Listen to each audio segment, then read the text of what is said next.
Science से डर लग रहा है ना, अरे but why to fear when your Prashant भैया is here. So hi everyone, मैं हूं आप सभी का अपना प्रशांत भैया और फिर से आ गया हूं एक नए वन शॉट के साथ। और चैप्टर का नाम है लाइट। हाँ, ये वही चैप्टर है जिससे कि तुम घबराते रहते हो, डरते रहते हो, भैया न्यूमेरिकल सॉल्व नहीं हो पाते, आज हो जाएंगे। भैया ये रे डायग्राम कैसे बनाऊं, एक ऐसी ट्रिक बताऊंगा कि तूने सोची नहीं होगी, है ना। तो इस पूरे चैप्टर को वन शॉट के अंदर फनी तरीके से, मजेदार तरीके से, इंटरेस्टिंग तरीके से और बहुत सारे सवाल लगाएंगे। ये सवाल तुम्हारे एग्जाम्स के अंदर, बोर्ड एग्जाम्स के अंदर, स्कूल एग्जाम्स के अंदर रिपीट होने की चांसेस बहुत ज्यादा हाई है। ठीक है, सब कुछ करेंगे डिटेल में, है ना। बस तू इतना ध्यान रख, why to fear when your Prashant भैया इज हियर। ठीक है, जब जब तुझे प्रॉब्लम आएगी ना, तेरा भाई यहां पर खड़ा है, ठीक है, तेरा बड़ा भाई यहां पर खड़ा है, तुझे उतनी लोड नहीं लेनी है, मैं हूं। चलो जी, बहुत बढ़िया, क्या ही बैनर बनाया है, देख रहे हो कितना सुंदर लग रहा हूं मैं। वैसे मैं सुंदर हूं ही, पर ठीक है। चलो जी, आज हम क्या क्या करने वाले हैं, टॉपिक्स क्या क्या कवर करने वाले हैं, सारे टॉपिक्स जो जो आपके एनसीईआरटी के अंदर हैं, जैसे कि reflection of light, spherical mirror, sign convention, numerical करेंगे, रिफ्रैक्शन ऑफ लाइट करेंगे, फिर लेंस भी पढ़ेंगे और पावर ऑफ लेंस भी पूरा का पूरा कंप्लीट कर रहे होंगे। ठीक है, मजेदार तरीके से पढ़ेंगे। नोट्स आपको टेलीग्राम पे अपलोड हो जाएंगे या फिर मैं डिस्क्रिप्शन में भी लिंक डाल दूंगा, है ना। तो नोट्स बाद में, पर बाद में, पहले लेक्चर देखना, बाद में नोट्स डाउनलोड करना, अभी नोट के पीछे मत भागो, है ना। वैसे पता है, मुझे तो उन स्टूडेंट्स के लिए सबसे ज्यादा बुरा लगता है जो कि क्लास में बैठ के नोट्स बनाते हैं और उनका दोस्त जब उनसे पूछता है ना कि भाई नोट्स दे दे, तो अच्छी खासी फोटोज लेते हैं और नोट्स भेज देते हैं। पर वहीं पर जब वो स्टूडेंट्स किसी और से नोट्स मांगते हैं, है ना, भाई यार मैंने नोट्स नहीं बनाए, मुझे नोट्स दे दे, तो उनकी मदद कोई नहीं करता, है ना। उनके लिए बुरा लगता है यार। चलो कोई बात नहीं, पर मैं अच्छा इंसान हूं, मैं नोट्स दूंगा। आ जाओ, स्टार्ट करते हैं। लाइट क्या है? रोशनी। भैया हमारे जीवन में तो अंधकार है। अरे नहीं नहीं, जीवन में उजाला हो जाएगा तेरे भी। पहले समझ लाइट क्या है। तो लाइट क्या है? Light is a form of energy. बड़ी बेसिक सी चीज है, एक एनर्जी की क्या है, फॉर्म है। एक बड़ा फन फैक्ट बताता हूं आपको कि light itself is not visible, यानी हम लाइट को देख नहीं सकते, लाइट की वजह से हम सब कुछ देख सकते हैं। क्या बात समझ में आई? अब देखो, लाइट की स्पीड सबको पता होगी, 3 × 10⁸ मीटर पर सेकेंड। छोटी छोटी क्लासेस से पढ़ते आ रहे हैं। ओहो, छोटी क्लासेस में तो तुमने पढ़ाई करी कहां थी, रोस्ट नहीं कर रहा हूं बेटा, ठीक है ना। उसके अलावा लाइट जो है वो रेक्टिलिनियर मोशन करती है। रेक्टिलिनियर मोशन क्या होता है, यानी वो सीधी चलती है ना। वो भी तुम्हारे प्रशांत भाई की तरह सीधा है एकदम, ठीक है। तो रेक्टिलिनियर प्रोपोगेशन यानी लाइट जो होती है एकदम सीधी जाती है। उसके अलावा light can also travel in vacuum, वो भी हमने ऑलरेडी छोटी क्लासेस के अंदर, 9th क्लास के अंदर, 8th क्लास के अंदर पढ़ रखा था। अब आते हैं मेन मुद्दे की तरफ, जो कि है रिफ्लेक्शन। भैया ये रिफ्लेक्शन क्या है, ये क्या नया फिनोमिना है? मैंने कहा ज्यादा लोड नहीं लेनी। रिफ्लेक्शन क्या है? टिक टिक टिक टिक टिक टिक, यानी बाउंसिंग बैक ऑफ लाइट। यानी लाइट आई आई आई आई आई, टकराई और चली गई, है ना। लाइट आई, टकराई, चली गई। देखते हैं बेटा क्या है reflection of light. The phenomena of bouncing back of light रे when they strike on the surface of a object, है ना। जब लाइट आई, टकराई और चली गई, है ना, उसी प्रकार से जैसे वो भी तुम्हारी जिंदगी में आई थी, टकराई थी और चली गई थी, ठीक है, उसी प्रकार से लाइट भी आई, टकराई और चली गई। अब बहुत बेसिक चीज है, ऑलरेडी पढ़ चुके, नहीं पढ़ा तो बता देता हूं। यहां पर ना एक रे डायग्राम है, इस रे डायग्राम को थोड़ा जूम करता हूं, उससे आपको क्लैरिटी मिलेगी। देखो 3 चीजें होती हैं। सबसे पहले होती है इंसिडेंट रे। पहले डायग्राम क्लियर दिख रहा है ना सबको? चलो, इंसिडेंट रे ये जो है, ये है आपकी इंसिडेंट रे, यानी ये आई आई आई आई आई, ठीक है। अब यहां पर था एक प्लेन सरफेस, क्या था बेटा? Plane surface. इस पे टकराई और टकरा के चली गई, उसको हम बोलते हैं रिफ्लेक्टेड रे। क्या बोलते हैं? Reflected ray. अब एक इमेजिनरी लाइन ड्रॉ करी जाती है ना, एक इमेजिनरी लाइन ड्रॉ करी जाती है और उसको हम बोलते हैं नॉर्मल। क्या बोलते हैं? नॉर्मल। वो नॉर्मल क्या होता है? एक imaginary line perpendicular to the surface. ये जो सरफेस था, इसके एक परपेंडिकुलर ड्रॉ करी जाती है। परपेंडिकुलर समझते हो ना, 90 डिग्री, हाँ, तो एक परपेंडिकुलर ड्रॉ करी जाती है, उसको हम बोलते हैं नॉर्मल, ठीक है। तो 3 चीजें, रिफ्लेक्टेड रे, इंसिडेंट रे और नॉर्मल, ठीक है। तो ये 3 चीजें, ये आपको होपफुली पता होनी चाहिए कि इंसिडेंट रे क्या होता है, रिफ्लेक्टेड रे क्या होता है ना, और नॉर्मल क्या होता है। नॉर्मल क्या है? Imaginary line perpendicular to the surface. बहुत बढ़िया भैया, ये तो बहुत बेसिक चीजें हैं। मैंने कहा रुको जरा, सबर करो, अभी टफ टफ चीजें भी दिखाऊंगा, ऐसे क्वेश्चन दिखाऊंगा जो कि बोर्ड एग्जाम में डिट्टो छप के आते हैं, ठीक है। आ जाओ, देखो 2 लॉज हैं रिफ्लेक्शन के। What are the laws of reflection? Basic 2 laws हैं। पहला लॉ क्या बोलता है? लॉ ये बोलता है कि angle of incidence angle of reflection के बराबर होगा। अब तुम बोलोगे भैया इंसिडेंस एंगल क्या है ये? मैं कहता हूं दिखा देता हूं। देखो इस डायग्राम को ध्यान से देखो। एंगल ऑफ इंसिडेंस क्या होता है? वो एंगल जो कि इस लाइन, ये क्या है? इंसिडेंट रे, और ये क्या है, नॉर्मल है। इनके बीच का ये जो एंगल तुम देख पा रहे हो इसको हम बोलते हैं एंगल आई, यानी एंगल ऑफ इंसिडेंस। सिमिलरली इसके और इसके बीच का जो एंगल है इसको हम बोलते हैं एंगल आर, यानी एंगल ऑफ रिफ्लेक्शन। बेसिक है।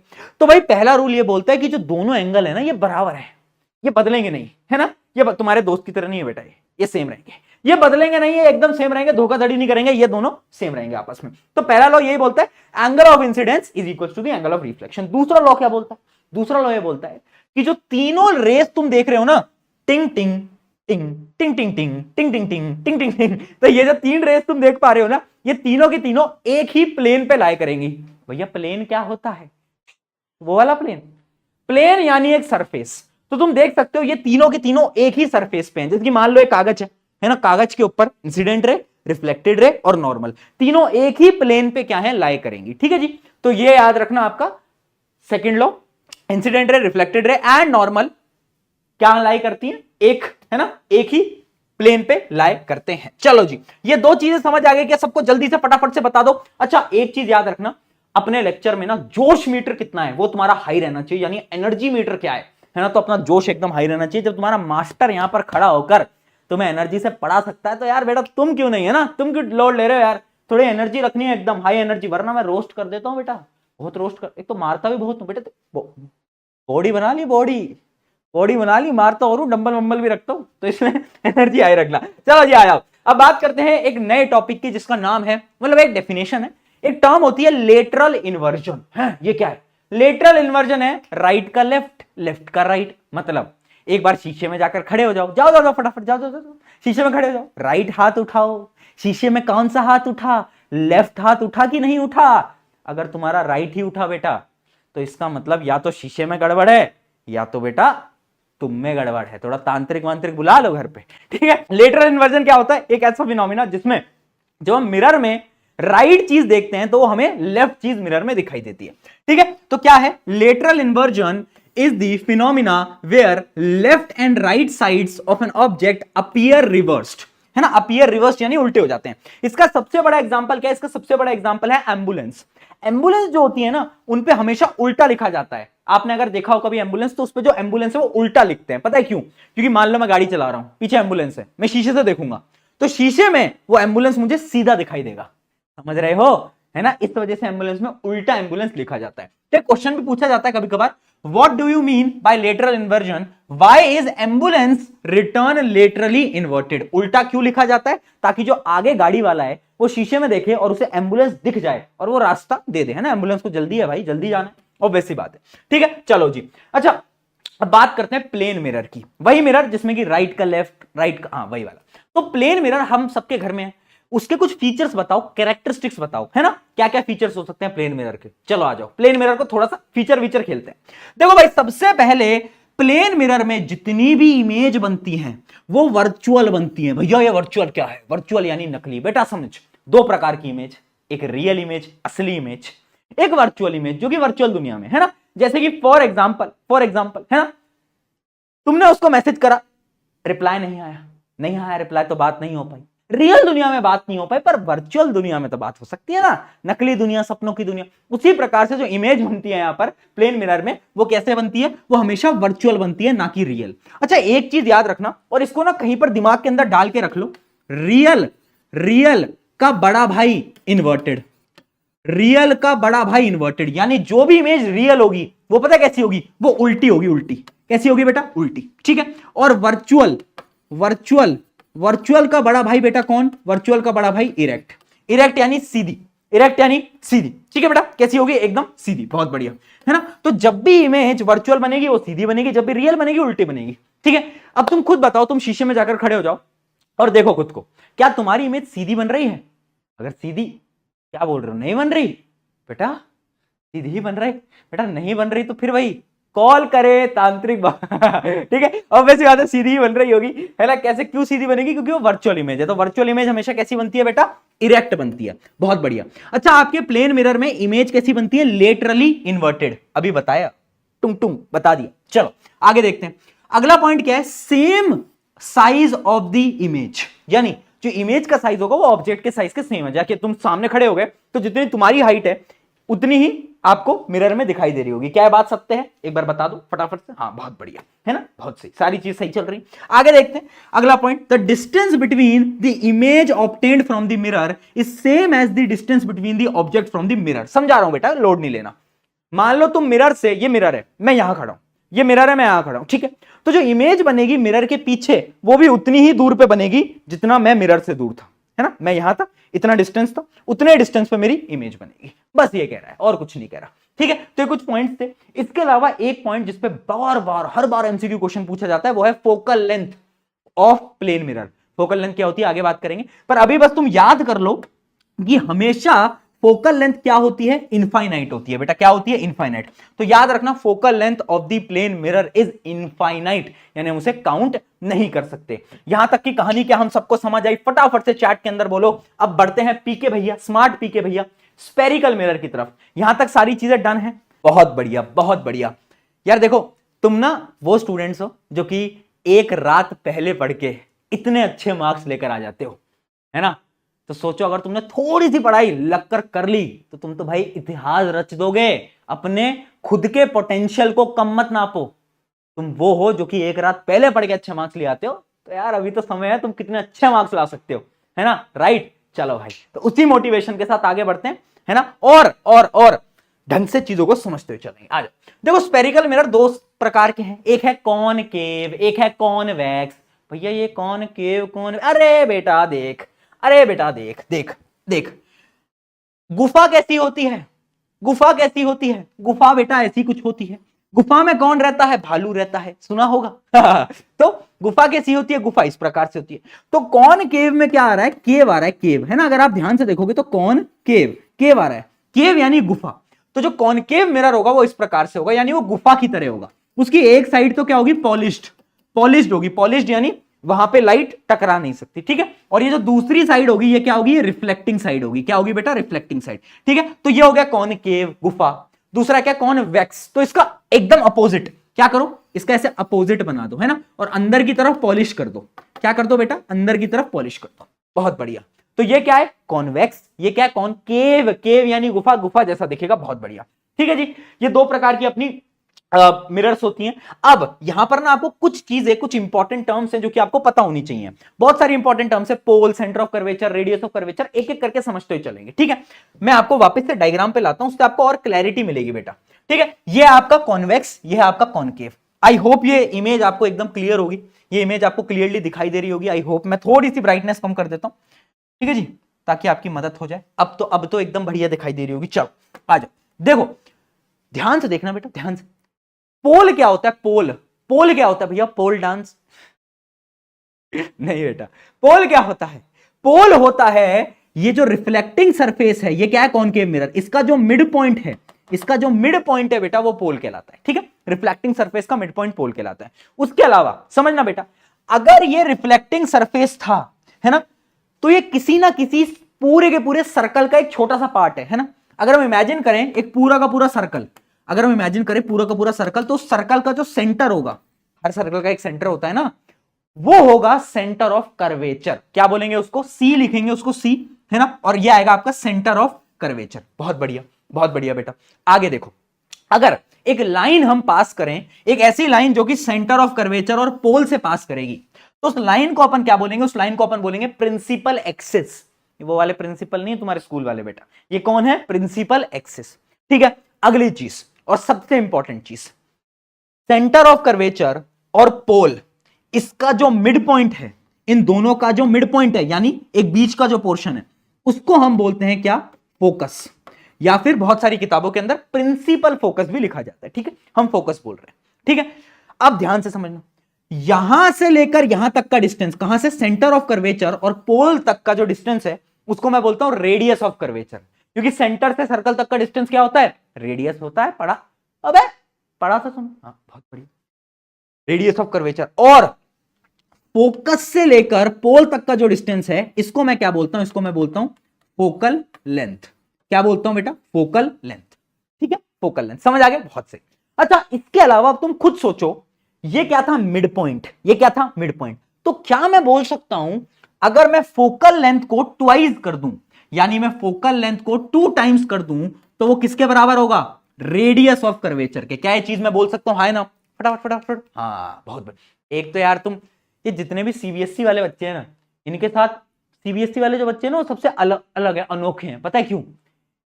इनके साथ प्रॉब्लम ये है, ना इन्हें हिंदी लिखनी आती है और ना इन्हें इंग्लिश बोलनी आती है ना? दोनों जगह पे लैग कर जाते हैं। या तो भैया अच्छे से हमें इंग्लिश ही सिखा देते बोलना, या तो हिंदी लिखना, दोनों ही नहीं आ पा रहा है है ना? रिलेटेबल हो गया। तो समझ आया कैसे हुआ? 2 times of focal length radius of curvature के बराबर होगा। बहुत बढ़िया, बहुत बढ़िया। अच्छा, अब ये जो रिफ्लेक्टिंग सरफेस है ना, अगर इस रिफ्लेक्टिंग सरफेस की मैं पूरी लेंथ निकालूंगा तो वो कहलाएगा अपर्चर। क्या कहलाएगा? अपर्चर। टेंशन मत लो, सारी डेफिनेशन आपको देखने को मिलेंगी। ये सेम चीज होती है किसके साथ? कॉन्वेक्स मिरर के साथ। किसके साथ? कॉन्वेक्स मिरर के साथ। कॉन्वेक्स मिरर देखो कुछ इस प्रकार से होती है। ये होती है आपकी कॉन्वेक्स मिरर, ठीक है? अंदर की तरफ से क्या होती है? देखो ऐसे पॉलिश्ड होती है, ठीक है जी। अब क्या है? सेम ये सारी चीजें, रेडियस ऑफ कर्वेचर, यहां से लेकर यहां तक का जो डिस्टेंस है वो रेडियस ऑफ कर्वेचर, यहां पर आएगा प्रिंसिपल फोकस, और यहां से लेकर यहां तक क्या होगा? Focal length. क्या होगा बेटा? Focal length. ठीक है, बहुत बढ़िया। ये बात हमें एकदम समझ आ गई है, मजा आ गया है। तो अब एक एक करके टर्म्स को रीड करते चलते हैं, ज्यादा लोड नहीं लेना है। आ जाओ।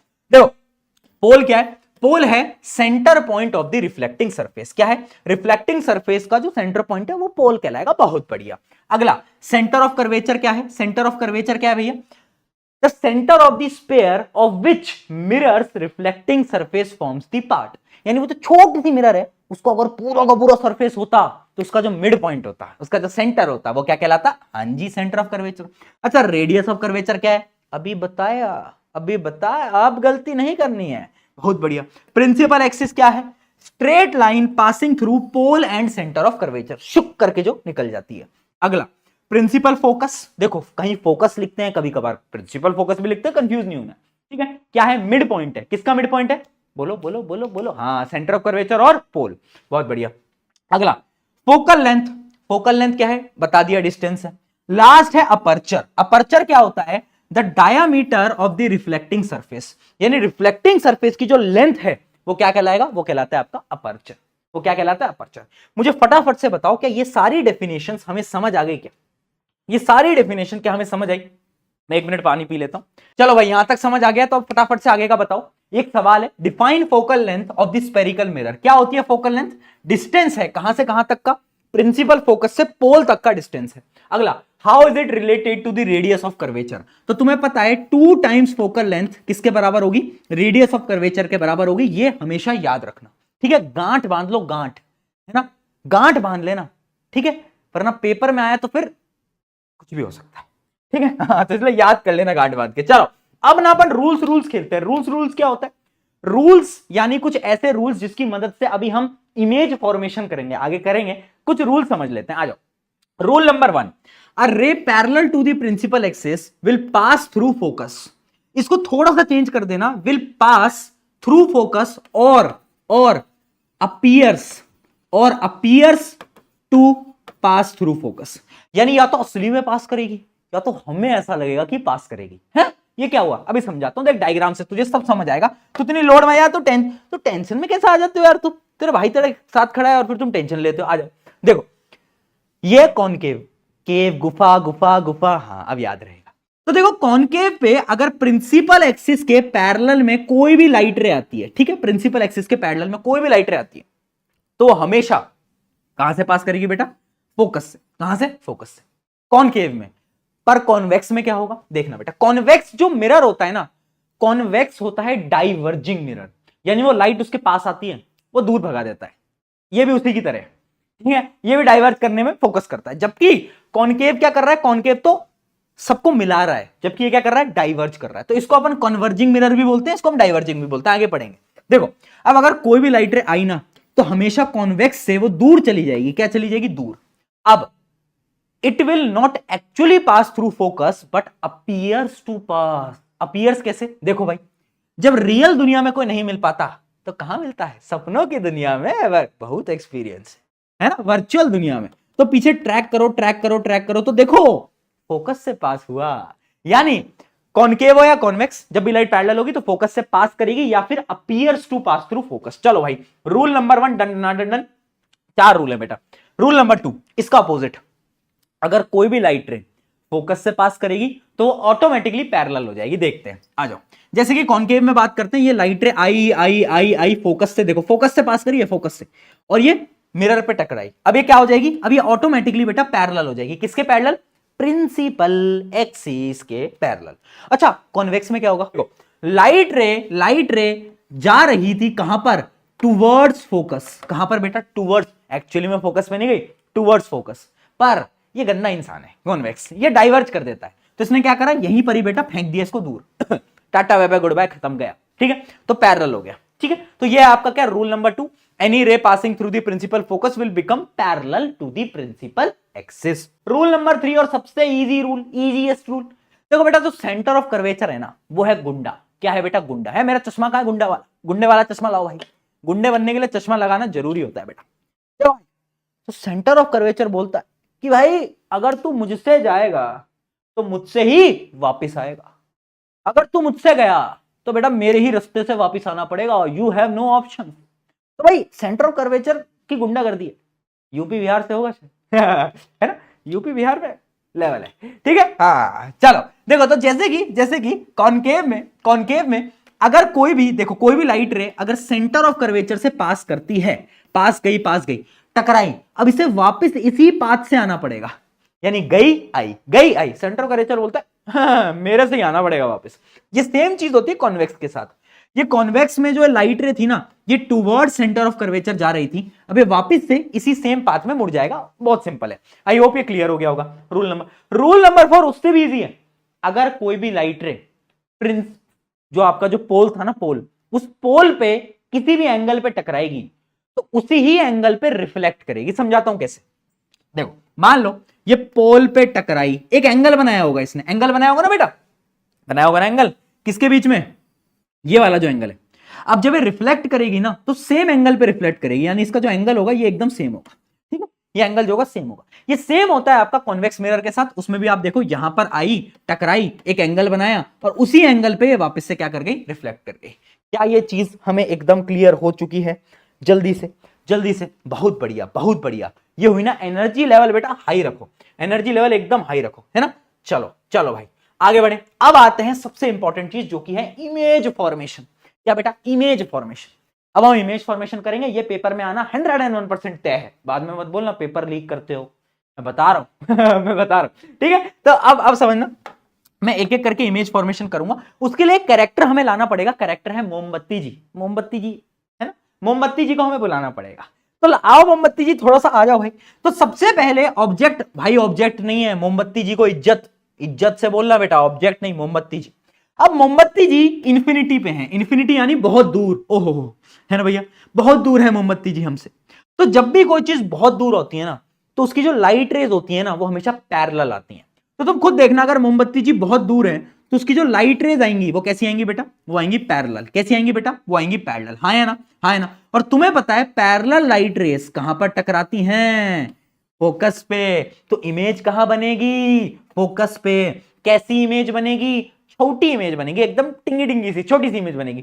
ठीक है, तो याद रखना जब भी एकदम इंफिनिटी पे होता है तो साइज ऑफ द इमेज कैसा होता है, हाईली डिमिनिश्ड यानी एकदम छोटा। ठीक है, अब समझना कुछ इंपॉर्टेंट चीज। मिरर में एक केस समझ लो तुम, जब भी इमेज मिरर के लेफ्ट साइड में बने, कहां पर बेटा, लेफ्ट, तो हमेशा इमेज कैसी होगी, रियल होगी। और रियल का बड़ा भाई कौन होता है बेटा, इन्वर्टेड। और जब भी इमेज राइट में बने, कहां पर, राइट में, तो इमेज कैसी होगी, वर्चुअल होगी। और वर्चुअल का बड़ा भाई इरेक्ट। ठीक है, अब यहां पर इमेज कहां बनी है, लेफ्ट साइड में। तो याद रखना जो इमेज बनेगी वो रियल बनेगी, और रियल का बड़ा भाई कौन है बेटा, इन्वर्टेड है, सबको मालूम है। ठीक है, ये हो गया पहला केस। बाद में ट्रिक भी बताऊंगा इनको याद करने की, अपने पे ट्रिक है, पी की ट्रिक। अब इमेजिन करो, अब जो मोमबत्ती जी है उनको मैंने थोड़ा नजदीक बुलाया, इन्फिनिटी पे तो बहुत दूर थी वो, तो मोमबत्ती जी बियॉन्ड सी आ गई हैं। कहां पर, बियॉन्ड सी, यानी सी के पीछे। सी क्या है, सेंटर ऑफ कर्वेचर बेटा, ये सी सेंटर ऑफ कर्वेचर है, तुम्हारा दोस्त नहीं है। तो क्या है, इसके पीछे मोमबत्ती जी आकर यहां पर क्या है बेटा, खड़ी हो गई है। अब देखो, अब क्या, अब तू देख, अब मजा आएगा, देख। अब क्या है, एक लाइट रे पैरेलल डाल दो, और जब भी लाइट रे पैरेलल जाएगी तो तुमको सबको पता है कि वो कहां से पास करेगी, फोकस से पास करेगी। आया ना, सबको मालूम। अब क्या करो बेटा, दूसरी लाइट रे को अब तुम क्या करो, ये जो सेंटर ऑफ कर्वेचर है इससे भेज दो, क्योंकि जो लाइट रे सेंटर ऑफ कर्वेचर से जाती है वो कहां आती है, वापस सेम रास्ते पे वापस आती है ना। इमेजिन करो अगर कोई लाइट रे तुमने ऐसे सेंटर ऑफ कर्वेचर पे भेजी तो वापस भी कहां से आएगी, वापस भी इसी रास्ते से ही आएगी। हाँ है ना, हाँ है ना, ठीक है। तो ये लाइंस मिल कहां रही हैं, इस जगह पर, तो इमेज कहां बनेगी, उल्टी इमेज बनेगी और ऐसी इमेज बनेगी। अच्छा इमेज कैसी है, रियल है या वर्चुअल है, लेफ्ट साइड यानी रियल है। इमेज कैसी है, ज्यादा बड़ी तो नहीं है, मोमबत्ती जी तो बड़ी थी, ये तो इमेज तो छोटी, ठीक है। तो हम बोल सकते हैं इमेज है डिमिनिश्ड यानी छोटी, रियल और इन्वर्टेड। बहुत बढ़िया, केस नंबर 2 समझ आ गया बेटा। ये मिरर का केस इंपॉर्टेंट है, क्यों, क्योंकि लेंस में ना ये केस सेम होगा, रिपीट होता है, रिपीट। तो मैं इधर समझा रहा हूं, ध्यान समझ लो बात, गुस्सा चला ठीक है। आयो देखो, अब आता है थर्ड केस और सबसे इंपॉर्टेंट भी लिखा है। केस क्या बताता है, केस ये बताता है अगर मैंने मोमबत्ती जी को और नजदीक बुलाया और मैंने सेंटर ऑफ कर्वेचर पे मोमबत्ती जी को खड़ा कर दिया। अब देखना बेटा, एक लाइट ऑफ रे तो तुम पैरेलल डाल दो, पैरेलल वाली लाइट ऑफ रे कहां से पास करती है, सबको मालूम है बेटा, हाँ पता है ना, पता है कि नहीं, ठीक। अब दूसरी लाइट रे को पता है कहां भेजो, तुम ना फोकस पे भेज दो दूसरी लाइट रे को। जब भी तुम किसी चीज को बेटा फोकस पे भेजते हो, जब भी कोई लाइट रे फोकस से पास करती है तो क्या होती है, पैरेलल हो जाती है, पैरेलल, याद आ गया, बहुत बढ़िया बहुत बढ़िया। तो ये टकराएगी और ये क्या हो जाएगी, ये पैरेलल हो जाएगी और ये आएगा और ये आपस में यहां पर जाकर मिलेगा। तो इमेज जो बनेगी वो इस डायरेक्शन में कहीं बनेगी, और इमेज पता है एग्जैक्टली कहां बनेगी, इसके नीचे, कहां पर, इसी के नीचे, जहां पर मोमबत्ती जी थी उन्हीं के नीचे इमेज बन गई। हाँ, और सबसे अच्छी बात बताओ केस इंपॉर्टेंट क्यों है, इमेज का जो साइज होता है वो सेम होता है, इमेज रियल होती है, इन्वर्टेड होती है। बस टाटा बाय बाय गुड बाय, खत्म, आगे बढ़, चला जा। केस नंबर 4, इसके अंदर हम मोमबत्ती जी को और पास बुला रहे हैं बेटा, तो मोमबत्ती जी आ गई हैं यहां पर, है ना, सी और एफ के बीच में। अब वही करेंगे, क्या कर, हवन नहीं करेंगे बेटा, क्या करेंगे, लाइट रे डालेंगे, और क्या करेंगे, अपने पे तो एक ही काम है, चलो भैया। और दूसरी लाइट रे अब मैं कहां डालूं, है ना, दूसरी लाइट रे मैं कहां डालूं, अब यह है सोचने वाली बात। सोचो बेटा जल्दी, कहां डाल सकते हैं, कहां डालें बेटा। दूसरी लाइट रे को चाहे तो तुम ऐसे फोकस से भी पास करा सकते हो, कोई दिक्कत वाली बात नहीं है ना। तो अभी क्या हो जाएगा, ये पैरेलल हो जाएगा और ये आपस में आके कहीं पर आगे, थोड़ा सा इस डायग्राम को स्मूथ बनाना, है ना, थोड़ा सा कहीं इस जगह पर जाके मिलेंगे, यानी ये सेंटर ऑफ कर्वेचर के पीछे मिलेंगे। कहां पर, सेंटर ऑफ कर्वेचर के पीछे। तो इमेज जो बनेगी, एक तो इमेज बड़ी बनेगी, कैसी बनेगी, एनलार्ज, यानी इमेज बड़ी बनी, रियल बनेगी, इन्वर्टेड बनेगी, है ना। और कहां बन रही है, बियॉन्ड सी, कहां पर बन रहा है, बियॉन्ड सी, इसको मैं लिख देता हूं यहां पर, बियॉन्ड सी। चलो भाई 4 केस समझ आ गए, बहुत बढ़िया, आगे आते हैं। अब आते हैं अपन फिफ्थ केस पे। फिफ्थ केस में क्या है ना बेटा, अब मैंने मोमबत्ती जी को और पास बुलाया और मैंने उसे फोकल पे, यहां पर फोकस पे खड़ा कर दिया है। क्या करेंगे, वही करेंगे जो करते आ रहे हैं जीवन भर से, है ना बेटा, अपने पास तो एक ही काम है। तो भैया एक लाइन पैरेलल, बहुत बढ़िया। दूसरी लाइन कहां से डालूं, पोल पे डाल देता हूं, सेम एंगल पे, है ना। याद करो एक ऐसे लॉ था ना कि एक एंगल पे अगर तुम पोल पे डालते हो तो उसी एंगल पे क्या है, रिफ्लेक्ट करेगी। अगर तुम्हें दिख रहा हो तो ये दोनों लाइट रेस पैरेलल है। क्या है ये, पैरेलल। क्या पैरेलल चीजें कभी मिलती हैं, बताओ, हाँ कहां मिलती हैं, इनफाइनाइट पे, इनफाइनाइट यानी बहुत दूर। तो हम बोल सकते हैं इस केस के अंदर इमेज फॉर्म नहीं करेगी। अब मैं ये आंसर तुम्हारे लेटेस्ट एनसीईआरटी की वजह से बोल रहा हूं, एनसीईआरटी अपडेट हो चुकी है और उस एनसीईआरटी में कुछ करेक्शंस हुए हैं और करेक्शन में एक चीज साफ लिखी गई है कि इस केस के अंदर इमेज नहीं बनती। स्कूल्स के अंदर बताते हैं कि हाईली लार्ज इमेज बनेगी, हाँ इन्फिनिटी में इमेज बनेगी, पर एनसीईआरटी की टेबल देखना जिसमें साफ लिखा हुआ है कि इमेज के बारे में हम कुछ नहीं बता सकते क्योंकि एक्चुअली में तो इमेज बननी ही नहीं है, ठीक है। तो एनसीईआरटी में अपडेट हो गया है, मैं इसलिए बस तुम्हें बता रहा हूं। अब आते हैं केस नंबर 6, सबसे इंपॉर्टेंट, मोस्ट इंपॉर्टेंट। इसको तो गलती से भी गलत मत करना, क्या बोला मैंने, गलती से भी गलत मत करना, ठीक है। इसमें क्या है भैया, है इसमें ऐसा क्या खास है ना, वो एक पिक्चर आती है ना, किसने पू को मुड़ के नहीं देखा, है ना, तो उसमें ऐसा क्या खास है, इसमें ऐसा क्या खास है, पेपर में आएगा ये खास है ठीक है। अब देख बेटा, मैंने मोमबत्ती जी को और करीब बुला लिया है और मोमबत्ती जी यहां पर आ गई हैं पी और एफ के बीच में, ठीक है, पी एफ के बीच में आ गई। अब क्या करूं, वही जो करता आया हूं। सबसे पहले तो एक लाइट रे तुम यहां से डाल दो, है ना, एक लाइट रे ऐसे, है ना। अब बहुत सारे लोग बोलेंगे भैया एक लाइट रे क्या करो, ऐसे पैरेलल डाल दो और वो ऐसे फोकस से पास करेगा। क्या ये डायग्राम सही है, तो मेरा ये मानना है ये डायग्राम गलत है, ठीक है। क्यों, क्योंकि भाई ऑब्जेक्ट खड़ा है तो सीधे लाइट रे डालेगा, तो ऑब्जेक्ट को क्या काट के लाइट चली जाएगी, ऑब्जेक्ट है, क्या लाइट ऑब्जेक्ट से पास करेगी, नहीं करेगी। तो यहां पर डायग्राम थोड़ा सा चेंज करते हैं, इसी वजह से कॉम्प्लिकेट हो जाता है। हम क्या करते हैं, हम इस डायरेक्शन में ऐसे एक लाइट रे डालते हैं, कहां पर, इस डायरेक्शन में, और ये जो डायरेक्शन है ना, ये है सेंटर ऑफ कर्वेचर की डायरेक्शन, यानी लाइट यहां पर टकराती है और सेम पाथ पे ही क्या करती है, रिफ्लेक्ट करती है और ऐसे सेंटर ऑफ कर्वेचर से पास करती है। ठीक है, तो इसका डायग्राम कुछ इस प्रकार से आएगा। अब ध्यान से समझना, ये टकराया और ये वापस से सेंटर ऑफ कर्वेचर से पास करा। अब ये जो दोनों लाइट रेज हैं ये दूर जा रही हैं, यानी ये कभी मिलेंगी नहीं।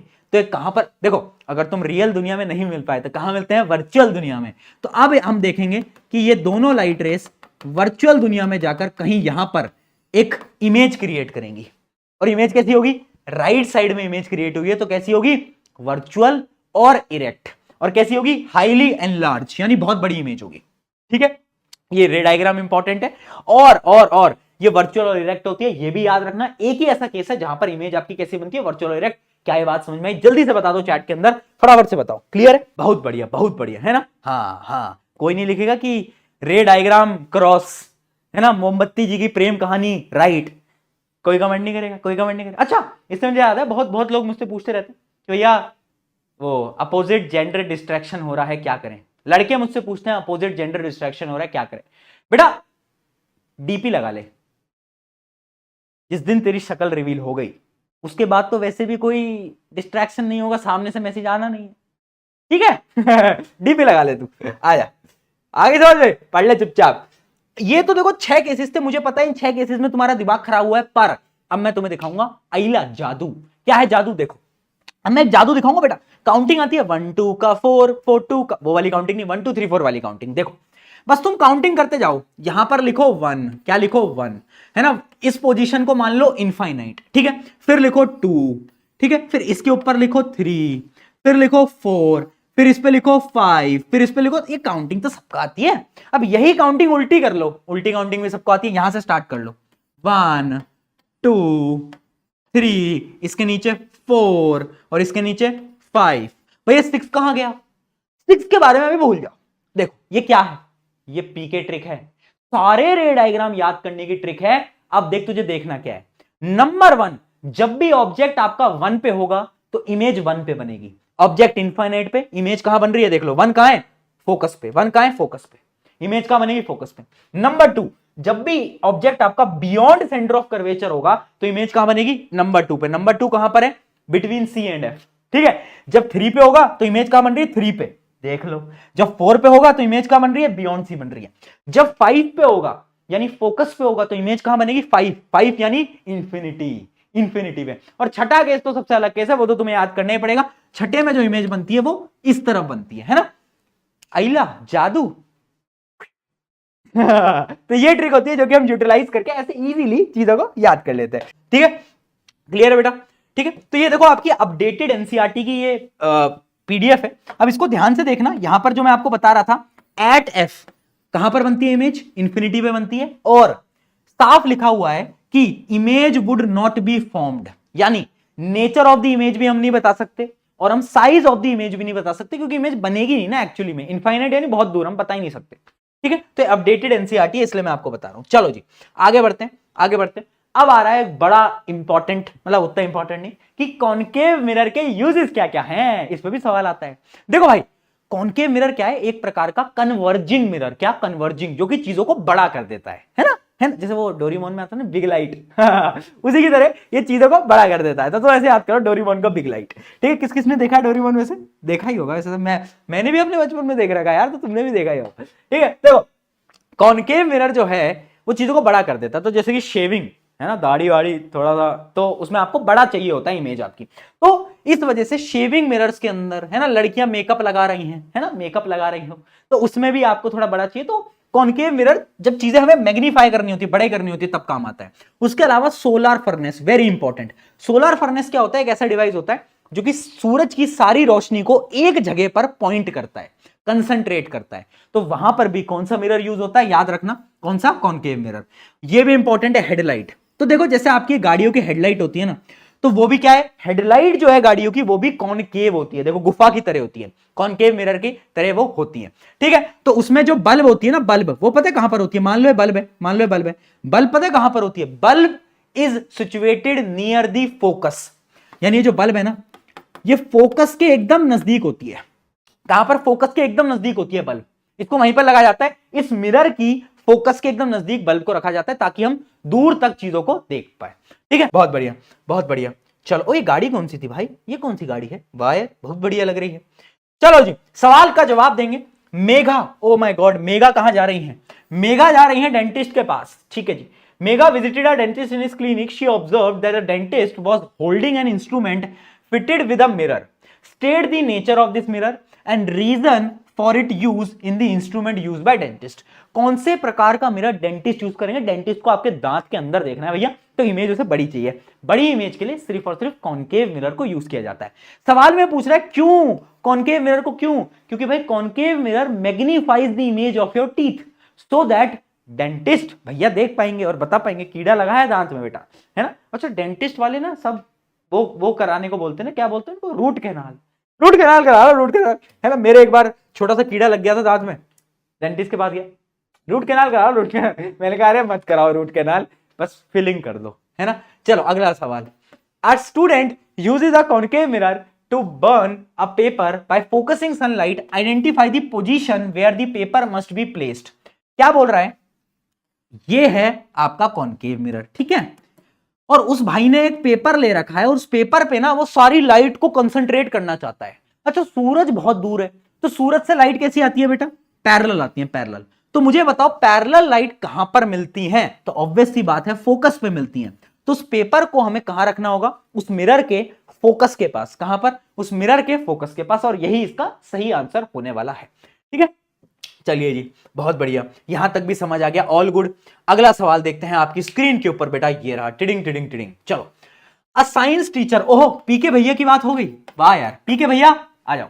Placed a candle in front of concave mirror, student observed the nature, size and the position of the image by changing the position.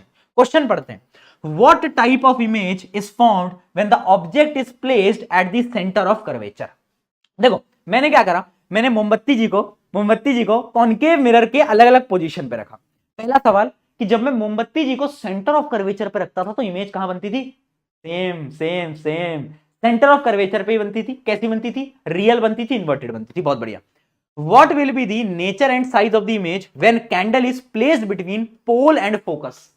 Last case, pole और फोकस के बीच में जब भी हम ऑब्जेक्ट को रखते हैं तो जो इमेज बनती है वो वर्चुअल बनती है, इरेक्ट बनती है और बड़ी बनती है, मैग्नीफाइड बनती है। चलो, which type of mirror always forms a virtual image? Very important question बेटा, स्टार मार्क करो। पता है आपको कौन सा ऐसा मिरर है जो कि वर्चुअल और डिमिनिश्ड यानी छोटी इमेज बनाएगा? बोलो, मैं बताऊं, कॉन्वेक्स। क्योंकि कॉनकेव मिरर जो है वो हर बार वर्चुअल इमेज नहीं बनाता, वो एक ही केस में बनाता है। जबकि हम अभी आगे पढ़ेंगे जो कॉन्वेक्स होगा आपका कॉन्वेक्स मिरर, वो हमेशा कैसी बनाएगा? वर्चुअल इमेज और छोटी इमेज बनाएगा। अगला, why are concave mirror used in torch? Torch या फिर हेडलाइट्स में कहां पर क्यों यूज किए जाते हैं? क्योंकि उनका काम क्या होता है? बताओ, उनका काम क्या होता है? मैग्नीफाई करने का उनका काम होता है। चलिए, बहुत बढ़िया, ये सारे के सारे क्वेश्चंस थे और ये आपके सारे के सारे जवाब थे। एक क्वेश्चन और करते हैं, फिर कॉन्वेक्स मिरर की तरफ फटाफट से बढ़ते हैं। बताओ इसका आंसर। चलो भाई, कौन कौन कर पाए इस सवाल को? बहुत इजी सवाल तो नहीं बोलूंगा, अच्छे लेवल का सवाल है। क्वेश्चन में क्या बोला है? हमें डाटा देखना है। ये डाटा क्या है? हमने ना एक कॉनकेव मिरर को यूज करा है। किसको यूज करा है? कॉनकेव मिरर को। और मतलब अलग अलग कॉनकेव मिरर है ना, 3 अलग अलग कॉनकेव मिरर हैं, एक है ए, एक है बी, एक है सी। ठीक है, तो एक कॉनकेव मिरर की फोकल लेंथ है 20, एक की है 15, एक की है 30, और हमने ऑब्जेक्ट्स को अलग अलग लोकेशन पे रखा है ना, तीनों मिरर के साथ अलग अलग। अब क्वेश्चन में क्या बोल रहा है? In which of the above cases will the mirror form a diminished image?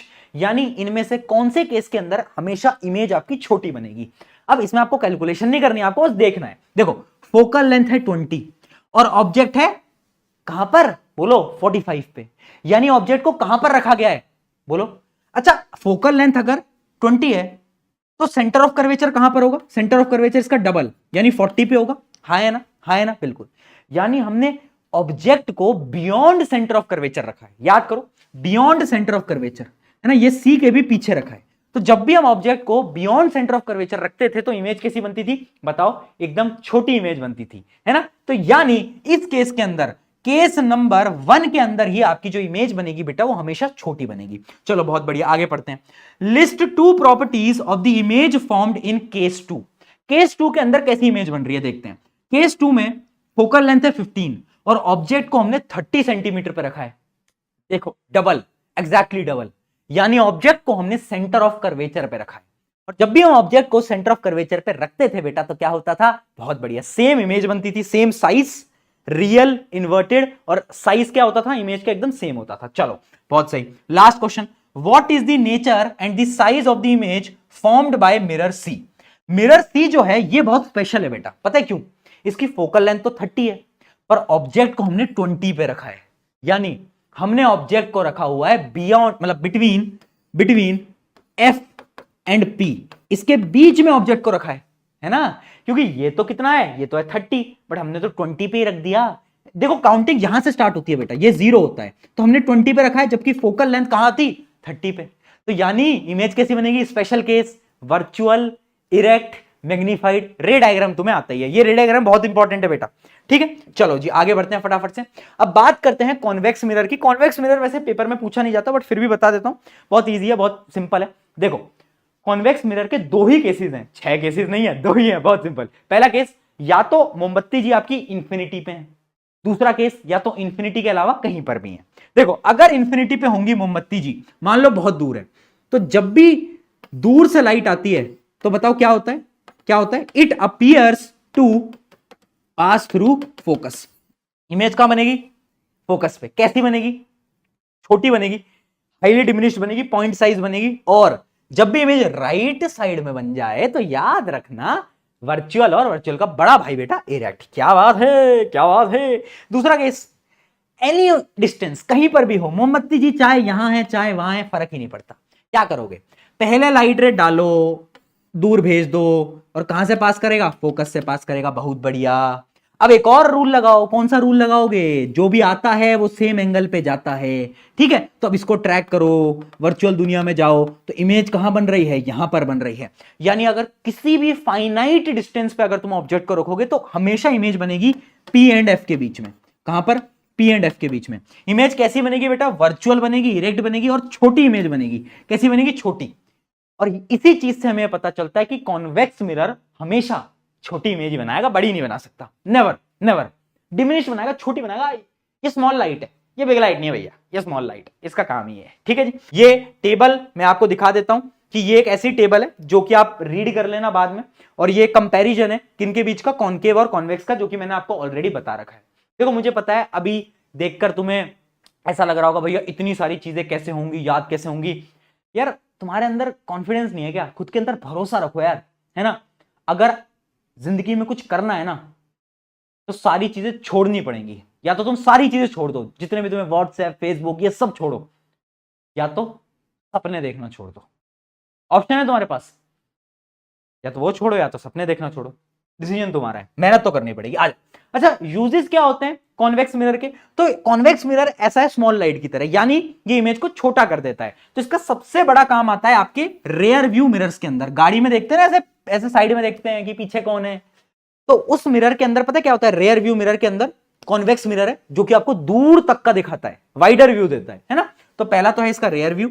अगला है सिक्योरिटी कैमरास। जितने भी आपके सिक्योरिटी कैमरास होते हैं, या फिर आपके वो नहीं होते, होटल में गए हो तो एक नहीं होता ऐसे झांकने वाला, वो देखा है तुमने, हाँ, तो वो जो होता है, उसका नाम याद नहीं आ रहा है मुझे, वो जो होता है उसके अंदर क्या होता है, आपका कॉन्वेक्स मिरर होता है। क्या होता है बेटा, कॉन्वेक्स मिरर होता है। क्या बात क्लियर है, जल्दी से बताओ फटाफट से, बहुत बढ़िया, सही है। तो कॉन्वेक्स मिरर के भी यूजेस पढ़ लिए, कॉनकेव मिरर के भी यूजेस पढ़ लिया। अब आते हैं सबसे इंपॉर्टेंट, साइन कन्वेंशन। क्या बेटा, साइन कन्वेंशन, ये बहुत इंपॉर्टेंट है, पास आ जा।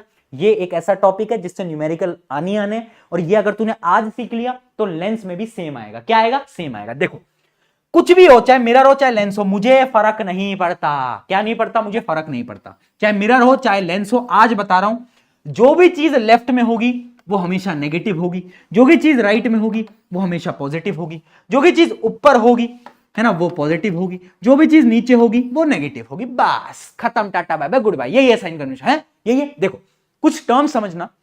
यू क्या होता है, यू होता है ऑब्जेक्ट का डिस्टेंस, है ना। ऑब्जेक्ट कितनी दूर है, जैसे मान लो मैंने अपनी मोमबत्ती जी को यहां पर रख दिया, है ना, तो पोल से ये जो डिस्टेंस है ये क्या कहलाएगा, ये यू कहलाएगा, ठीक है। ये क्या कहलाएगा बेटा, यू कहलाएगा, ध्यान समझ लेना, इंपॉर्टेंट है, ठीक है। वी क्या होता है, वी होता है इमेज डिस्टेंस, कहां से, पोल से। तो पोल से इमेज मान लो यहां बन रही है, तो ये जो डिस्टेंस होगा ये वी हो जाएगा। और एक चीज होती है एफ, एफ क्या है, सबको मालूम है, फोकल लेंथ, अब तो इतनी बार पढ़ लिया, ठीक है, तो तीन चीजें हैं, ये आपको पता होनी चाहिए, VUF। साइन कन्वेंशन पूरा का पूरा बस इतना ही है, मैंने आपको बता दिया। अब फटाफट से आते हैं हम किसकी तरफ, कुछ फॉर्मूलेस की तरफ। जैसे एक मिरर फॉर्मूला है, बड़ा प्यारा सा है, नन्ना मुन्ना सा है। मिरर फॉर्मूला ये बोलता है 1/v + 1/u = 1/f। चाहे कॉनकेव मिरर हो, चाहे कॉन्वेक्स मिरर हो, कुछ भी हो, याद रखना this mirror formula will remain same. ठीक है, उसके अलावा एक और चीज होती है मैग्निफिकेशन। अब तुम बोलोगे भैया मैग्निफिकेशन क्या भला है, तो देखो ज्यादा टेंशन नहीं लेनी। मैग्निफिकेशन क्या है, डेफिनेशन पढ़ लो। Refers to the ratio of the height of an image to the height of an object. यानी एक रेशियो है, ये क्या है, रेशियो, इसको हम छोटे m से रिप्रेजेंट करते हैं। इसका फॉर्मूला क्या होता है, height of image divide by height of object, बस यही है ना, इमेज की हाइट और ऑब्जेक्ट की हाइट, वो मैग्निफिकेशन। इसका एक और फॉर्मूला है, इसका एक और फॉर्मूला है मिरर के केस में, इसका एक और फॉर्मूला है, दैट इज -v/u। याद रखना माइनस आता है, क्या आता है बेटा, माइनस आता है, -v/u इसका सेकंड फॉर्मूला है, इतना समझ लो। ठीक है, तो मैग्निफिकेशन क्या है, ratio of the height of image by height of the object. और एक और फॉर्मूला है -v/u। v और u क्या है तुम्हें पता है। ठीक है, अब मैं न्यूमेरिकल पे बढ़ूंगा, बट उससे पहले आपको एक चीज समझनी पड़ेगी कि मैग्निफिकेशन बताता क्या है। मान लो आपका मैग्निफिकेशन आया -3, इसका क्या मतलब है, जब भी मैग्निफिकेशन की वैल्यू माइनस आ जाए तो याद रखना इमेज आपकी रियल, और रियल का बड़ा भाई कौन, इन्वर्टेड। बहुत बढ़िया। अच्छा, अगर ये अब ये माइनस और पॉजिटिव साइन का मतलब अलग होता है। माइनस का साइन का मतलब क्या होता है बेटा, माइनस का साइन का मतलब क्या होता है, अगर यहां +3 है, माइनस का मतलब रियल इन्वर्टेड, और पॉजिटिव अगर आ जाए मैग्निफिकेशन यानी वर्चुअल।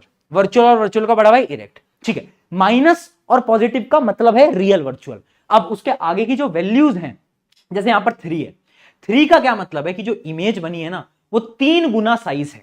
यानी पॉजिटिव नेगेटिव को भूल जाओ, वो सिर्फ वर्चुअल और इरेक्ट बताता है ना, और रियल इन्वर्टेड ये बताता है। जबकि जो आगे की वैल्यूज हैं ये बताते हैं कि कितनी बड़ी इमेज बनी है। अच्छा, मान लो अगर मैग्निफिकेशन आपका आ जाए -0.1, इसका क्या मतलब है, माइनस का मतलब रियल इन्वर्टेड, 0.1 का क्या मतलब है, 0.1 का मतलब है कि इमेज छोटी बनी है। मैग्निफिकेशन जब 1 से कम आ जाए ना तो समझ लेना कि इमेज कैसी छोटी है। ठीक है, अभी अगर समझ नहीं आया तो न्यूमेरिकल सॉल्व करेंगे, उसमें क्लियर होता जाएगा। आ जाओ फटाफट से न्यूमेरिकल पे आते हैं। देखो बेटा सॉल्व करो। सवाल क्या है, a student conducts an activity using a flask of a height 15 centimetre and a concave mirror. ठीक है, तो उसने क्या करा है, उसने एक फ्लास्क लिया है और कॉनकेव मिरर के सामने रख दिया है। फ्लास्क यानी आप कुछ भी मान लो, और उस फ्लास्क की हाइट हमें गिवन है, यानी हमें ऑब्जेक्ट की हाइट गिवन है जो कि है 15 सेंटीमीटर। ठीक है, अब मुझे खुद बताओ ये मैं पॉजिटिव लूंगा या नेगेटिव लूंगा। ऑब्जेक्ट हमेशा हम सीधा रखते हैं, ऊपर रखते हैं, यानी ये कैसा होगा, पॉजिटिव। अब ये पॉजिटिव नेगेटिव का गेम है बेटा सारा। देखो, he finds that the image formed is 45 centimetre in height and real. क्या बोला, रियल। जब भी इमेज आपकी रियल बनती है, रियल का बड़ा भाई कौन, उल्टा इन्वर्टेड। और जब भी इमेज उल्टी बनेगी तो मैं हाइट ऑफ इमेज क्या बोलूंगा, पॉजिटिव या नेगेटिव, बोलो नेगेटिव। क्यों क्यों क्यों क्यों क्यों, क्योंकि उल्टी इमेज बनी ना, जो भी चीज नीचे नेगेटिव, जो ऊपर। ठीक है, हमें बताना मैग्निफिकेशन क्या होगा। अब तो कुछ सवाल में बचा ही नहीं है, height of image divide by height of object that is -3। तो आंसर आ जाएगा आपका कितना, -3। चलो बहुत बढ़िया, डन। ऐसे सवाल आते हैं। आगे आते हैं, एक और सवाल पे देखते हैं, ये बड़ा इजी सा सवाल है। A student wants to obtain a erect image using a concave mirror. एक कॉनकेव मिरर है और उससे इरेक्ट इमेज बनानी है। इरेक्ट किसका भाई था, वर्चुअल का, यानी वर्चुअल इमेज बनानी है कॉनकेव मिरर की मदद से। कैसे बन सकती है, ऑब्जेक्ट को कहां पर रखे, हमें पता है मिरर की जो फोकल लेंथ है वो है 10 सेंटीमीटर। तुम्हें पता है अगर मैं कॉनकेव मिरर में फोकस और पोल के बीच में रखता हूं ऑब्जेक्ट को, तभी इमेज वर्चुअल बनती है। हाँ है ना, मालूम मालूम है कि नहीं, मालूम है। और फोकल लेंथ कितनी है, 10 सेंटीमीटर। तो अगर मैं ऑब्जेक्ट को 10 सेंटीमीटर से कम कहीं पर भी रख दूंगा, है ना, 10 सेंटीमीटर से कम, चाहे 9 हो, 8 हो, 7 हो, कोई भी हो, तो वर्चुअल इमेज बन जाएगी। तो इसका आंसर आएगा लेस देन 10 सेंटीमीटर। क्या आएगा बेटा, लेस देन 10 सेंटीमीटर। बहुत बढ़िया।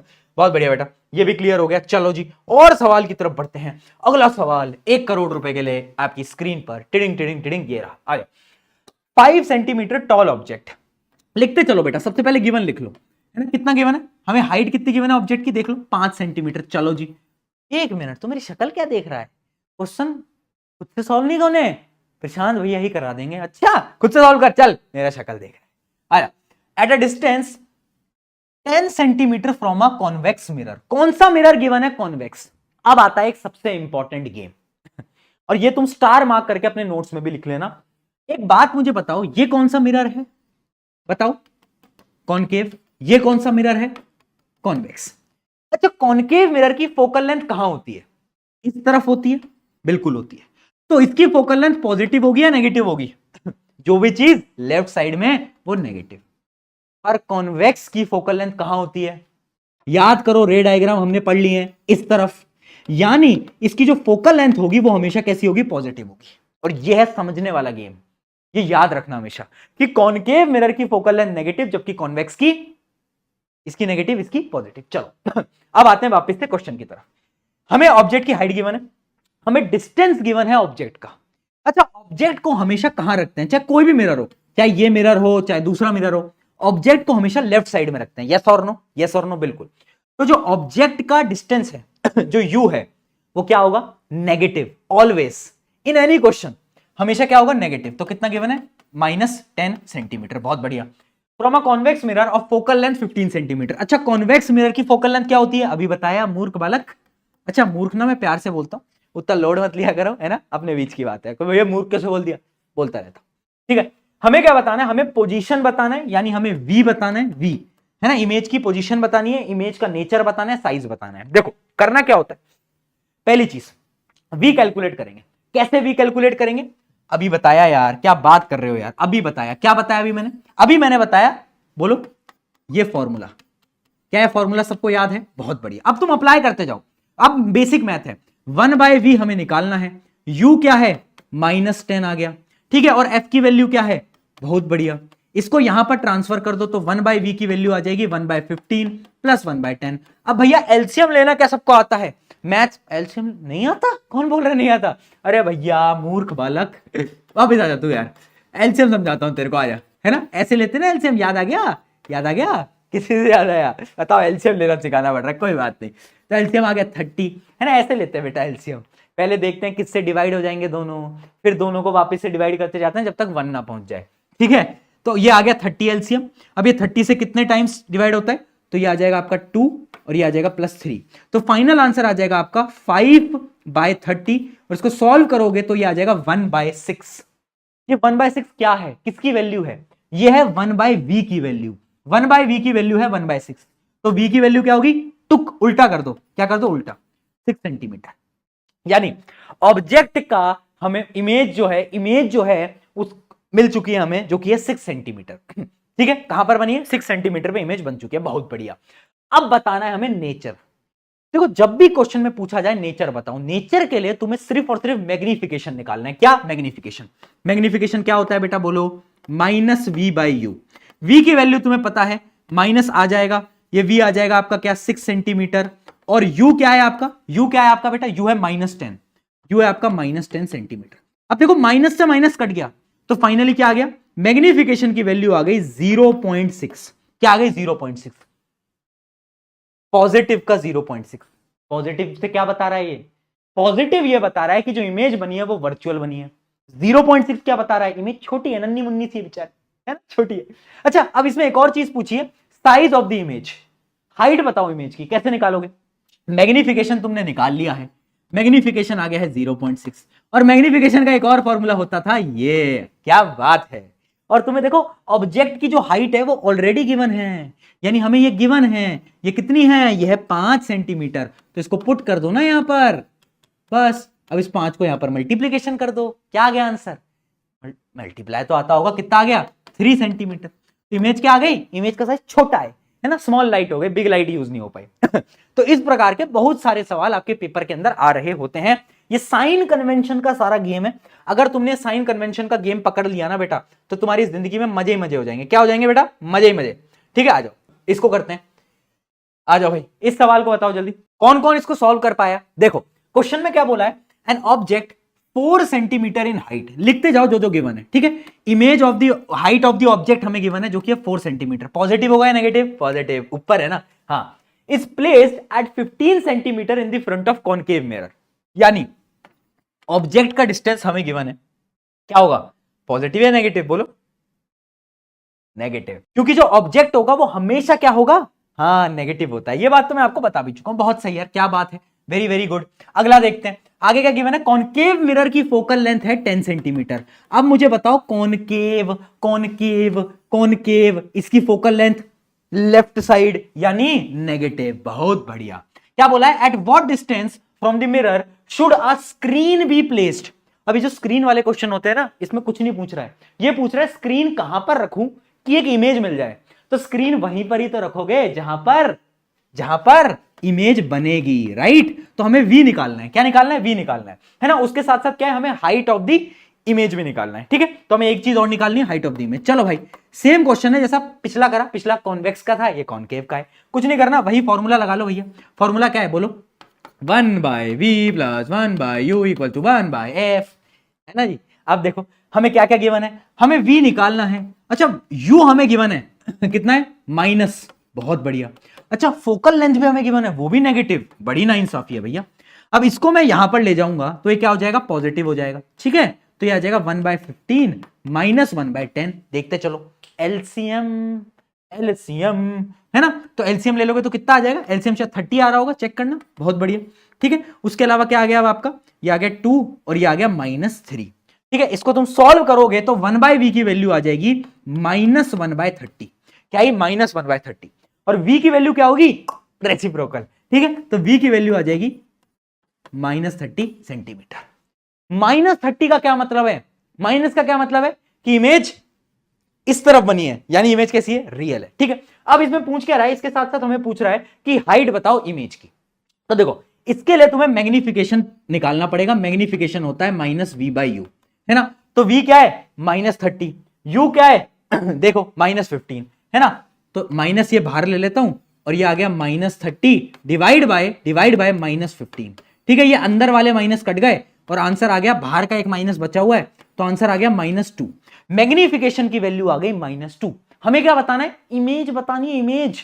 तो ध्यान से देखना बेटा, ध्यान से देखना। हमें ऑब्जेक्ट का हाइट गिवन है, क्या गिवन है, 4 सेंटीमीटर। देखो मैग्निफिकेशन का वही फॉर्मूला होता है, height of the image by height of the object. अब हमें ऑब्जेक्ट की हाइट गिवन है तो इसको बस मल्टीप्लाई ही तो करना है ना। मैग्निफिकेशन की वैल्यू आई गई -2, बस इसको मल्टीप्लाई कर दो तो ये आ जाएगा आपका कितना, -2 equals to height of image by height of object जो कि है 4, और इसको बस मल्टीप्लाई कर दो तो आंसर आ जाएगा -8 सेंटीमीटर। अच्छा माइनस का क्या मतलब, उल्टी इमेज है ना, उल्टी इमेज है। क्या यार तुम स्मार्ट, मेरे साथ रह रहे के कितने स्मार्ट हो गए हो, सवाल कर दे रहे हो, क्या बात, proud of you, proud of you दोस्तों, बहुत अच्छा। तो ऐसे बहुत सारे सवाल हैं, प्रैक्टिस करने के लिए तुम कर सकते हो। मैं आपको कुछ क्वेश्चन, एक क्वेश्चन बेसिकली वो मैं आपको होमवर्क भी देना चाहता हूं, वो है ये वाला सवाल। इसको आप खुद प्रैक्टिस करना, ये आपका होमवर्क है, ठीक है। कमेंट्स में बता भी सकते हो, वीडियो को भी पॉज करके भी प्रैक्टिस कर सकते हो। चलो जी आगे बढ़ते हैं। अब हम आगे बढ़ेंगे किसकी तरफ, रिफ्रैक्शन ऑफ लाइट की तरफ, ठीक है। मिरर में ऐसे ही सवाल आते हैं अलग अलग प्रकार के, जो मैंने आपको कराया ऐसे ही सवाल आपको पेपर में देखने को मिलेंगे, ठीक है। अब हम बढ़ते हैं रिफ्रैक्शन में, पर उससे पहले बेटा याद रखना, जोश मीटर तो डाउन नहीं है, हाई रखना है यार। पता है क्यों, क्योंकि मैं तुम्हें बोल रहा हूं कि तुम कर लोगे। पता है तुम्हें, बहुत ऐसे लोग हैं जिनकी लाइफ में ये बोलने वाला कोई नहीं होता कि तू कर लेगा यार, पर मैं तेरे साथ हूं, मैं तुझसे बोल रहा हूं तू कर लेगा, तुम कर लोगे सब, ठीक है। तो अपना बेस्ट लगाते रहो, ठीक है, और मैं तो तुम्हारे साथ हूं इसे। चलिए, रिफ्रैक्शन ऑफ लाइट। रिफ्रैक्शन क्या होता है, बेंडिंग ऑफ लाइट होता है। क्या होता है, बेंडिंग ऑफ लाइट। लाइट जब मुड़ जाती है ना, बेसिकली लाइट मुड़ती नहीं है, बट वो आपको बोलने के लिए कि लाइट, बेंडिंग ऑफ लाइट जो होती है वो क्या कहलाती है, वो रिफ्रैक्शन। पर भैया लाइट कैसे मुड़ जाती है, तो देखो भैया होता क्या है, लाइट की जो स्पीड है वो अलग अलग है ना। एयर में अलग, वाटर में अलग, ग्लास में अलग। जैसे ही लाइट अपना मीडियम बदलती है, मीडियम बदला तो स्पीड भी बदली, स्पीड बदली जिसकी वजह से लाइट हल्की सी बेंड कर जाती है। देखते हैं, आ जाओ।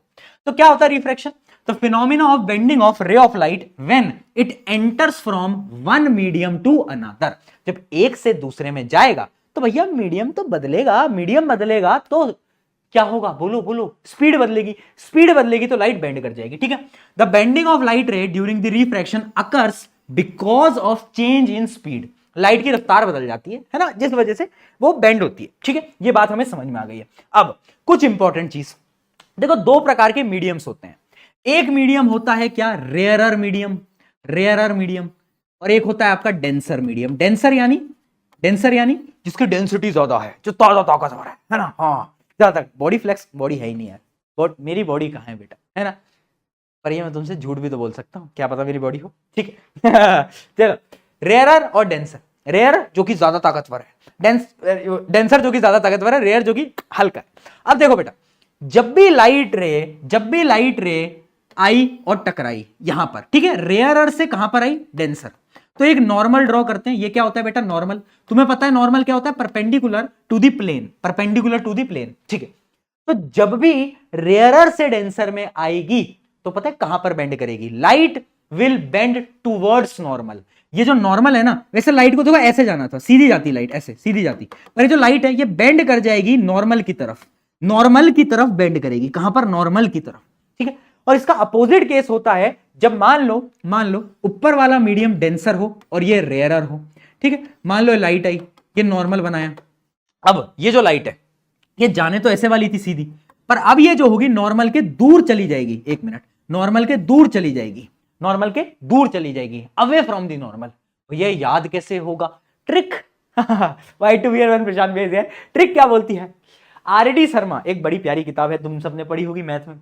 आरडी शर्मा जी को नॉर्मल पसंद है ना, आरडी शर्मा जी को नॉर्मल पसंद है। ऐसे याद करेंगे कि आरडी शर्मा को नॉर्मल पसंद है, क्या पसंद है, नॉर्मल। यानी जब भी रेयरर से डेंसर में लाइट आएगी तो नॉर्मल की तरफ बेंड कर जाएगी। अब डीआर यानी डॉक्टर, डॉक्टर को नॉर्मल लोग पसंद नहीं है, क्योंकि नॉर्मल होंगे तो डॉक्टर के पास क्यों आएंगे, थोड़े बीमार होंगे तभी तो आएंगे भैया।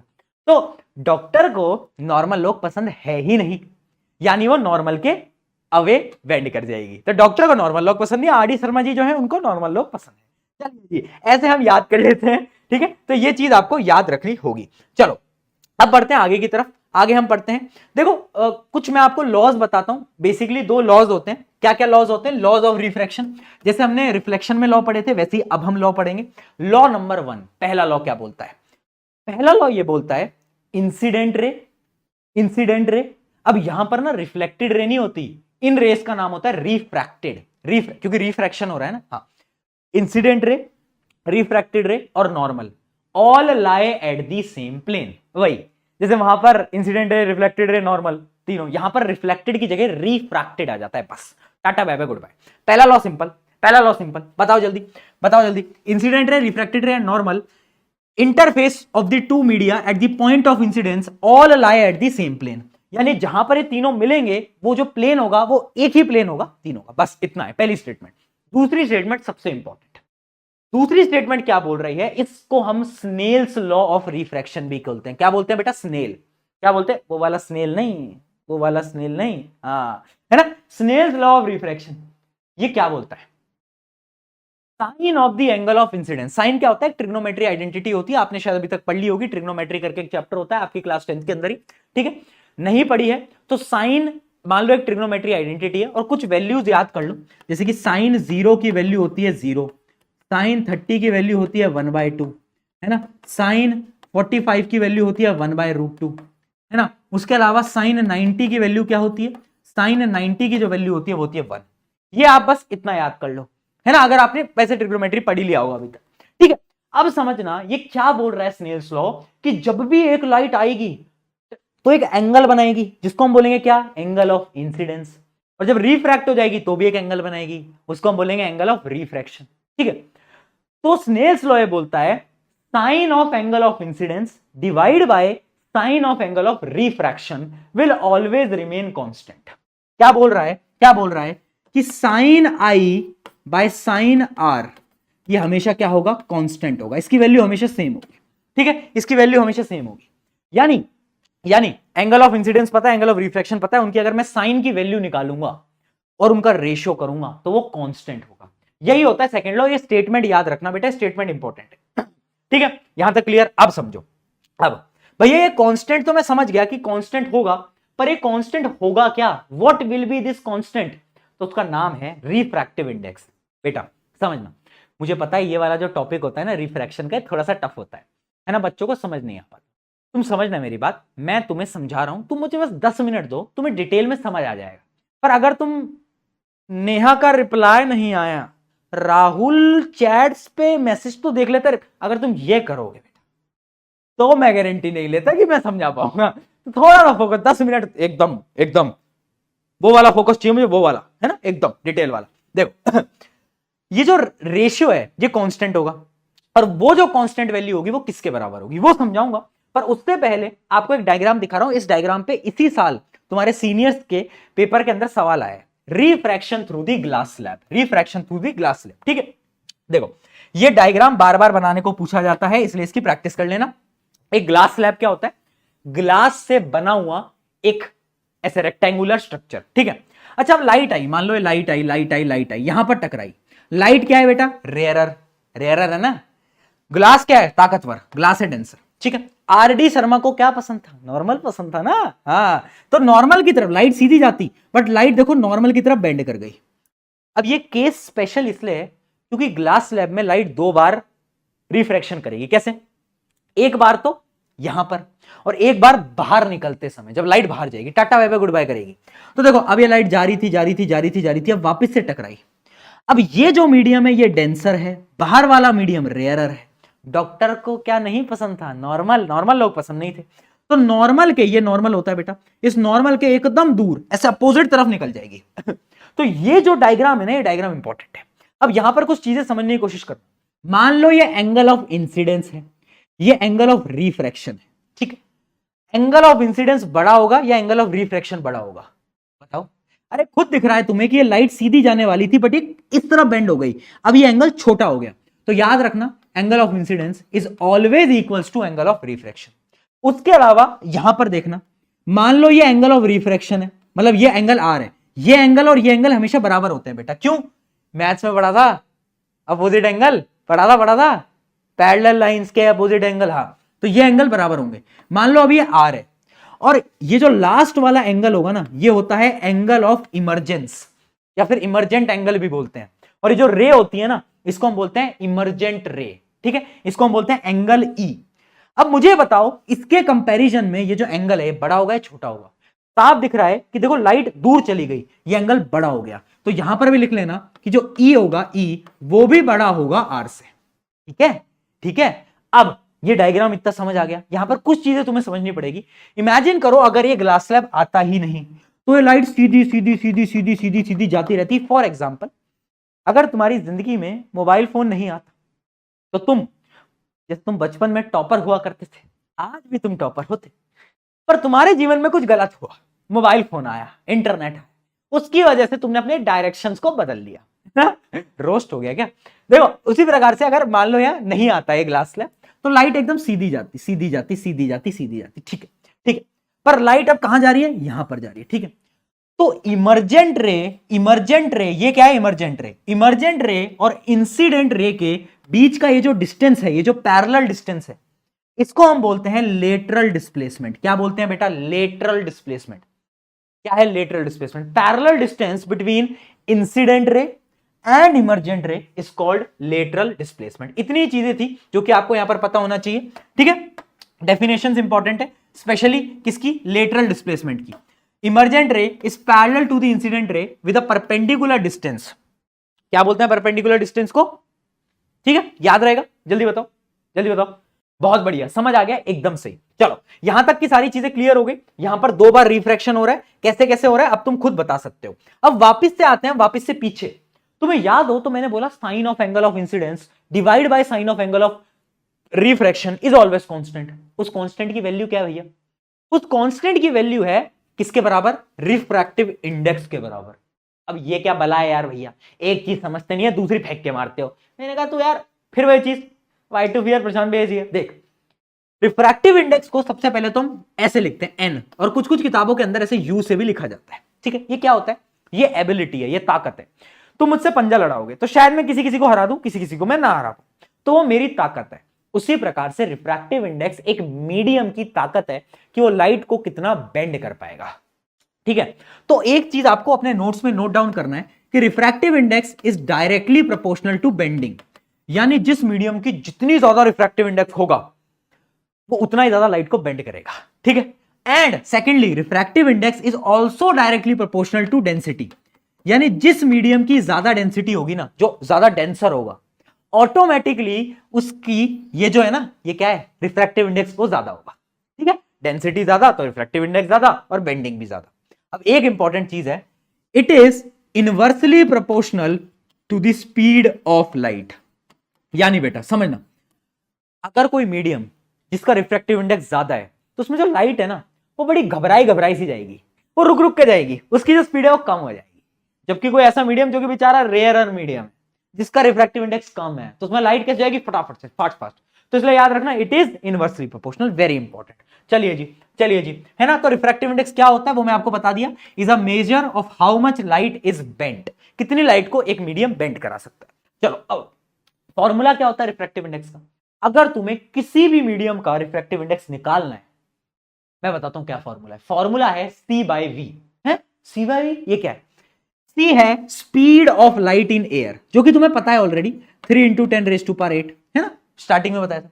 और V क्या है? Speed of light in that medium.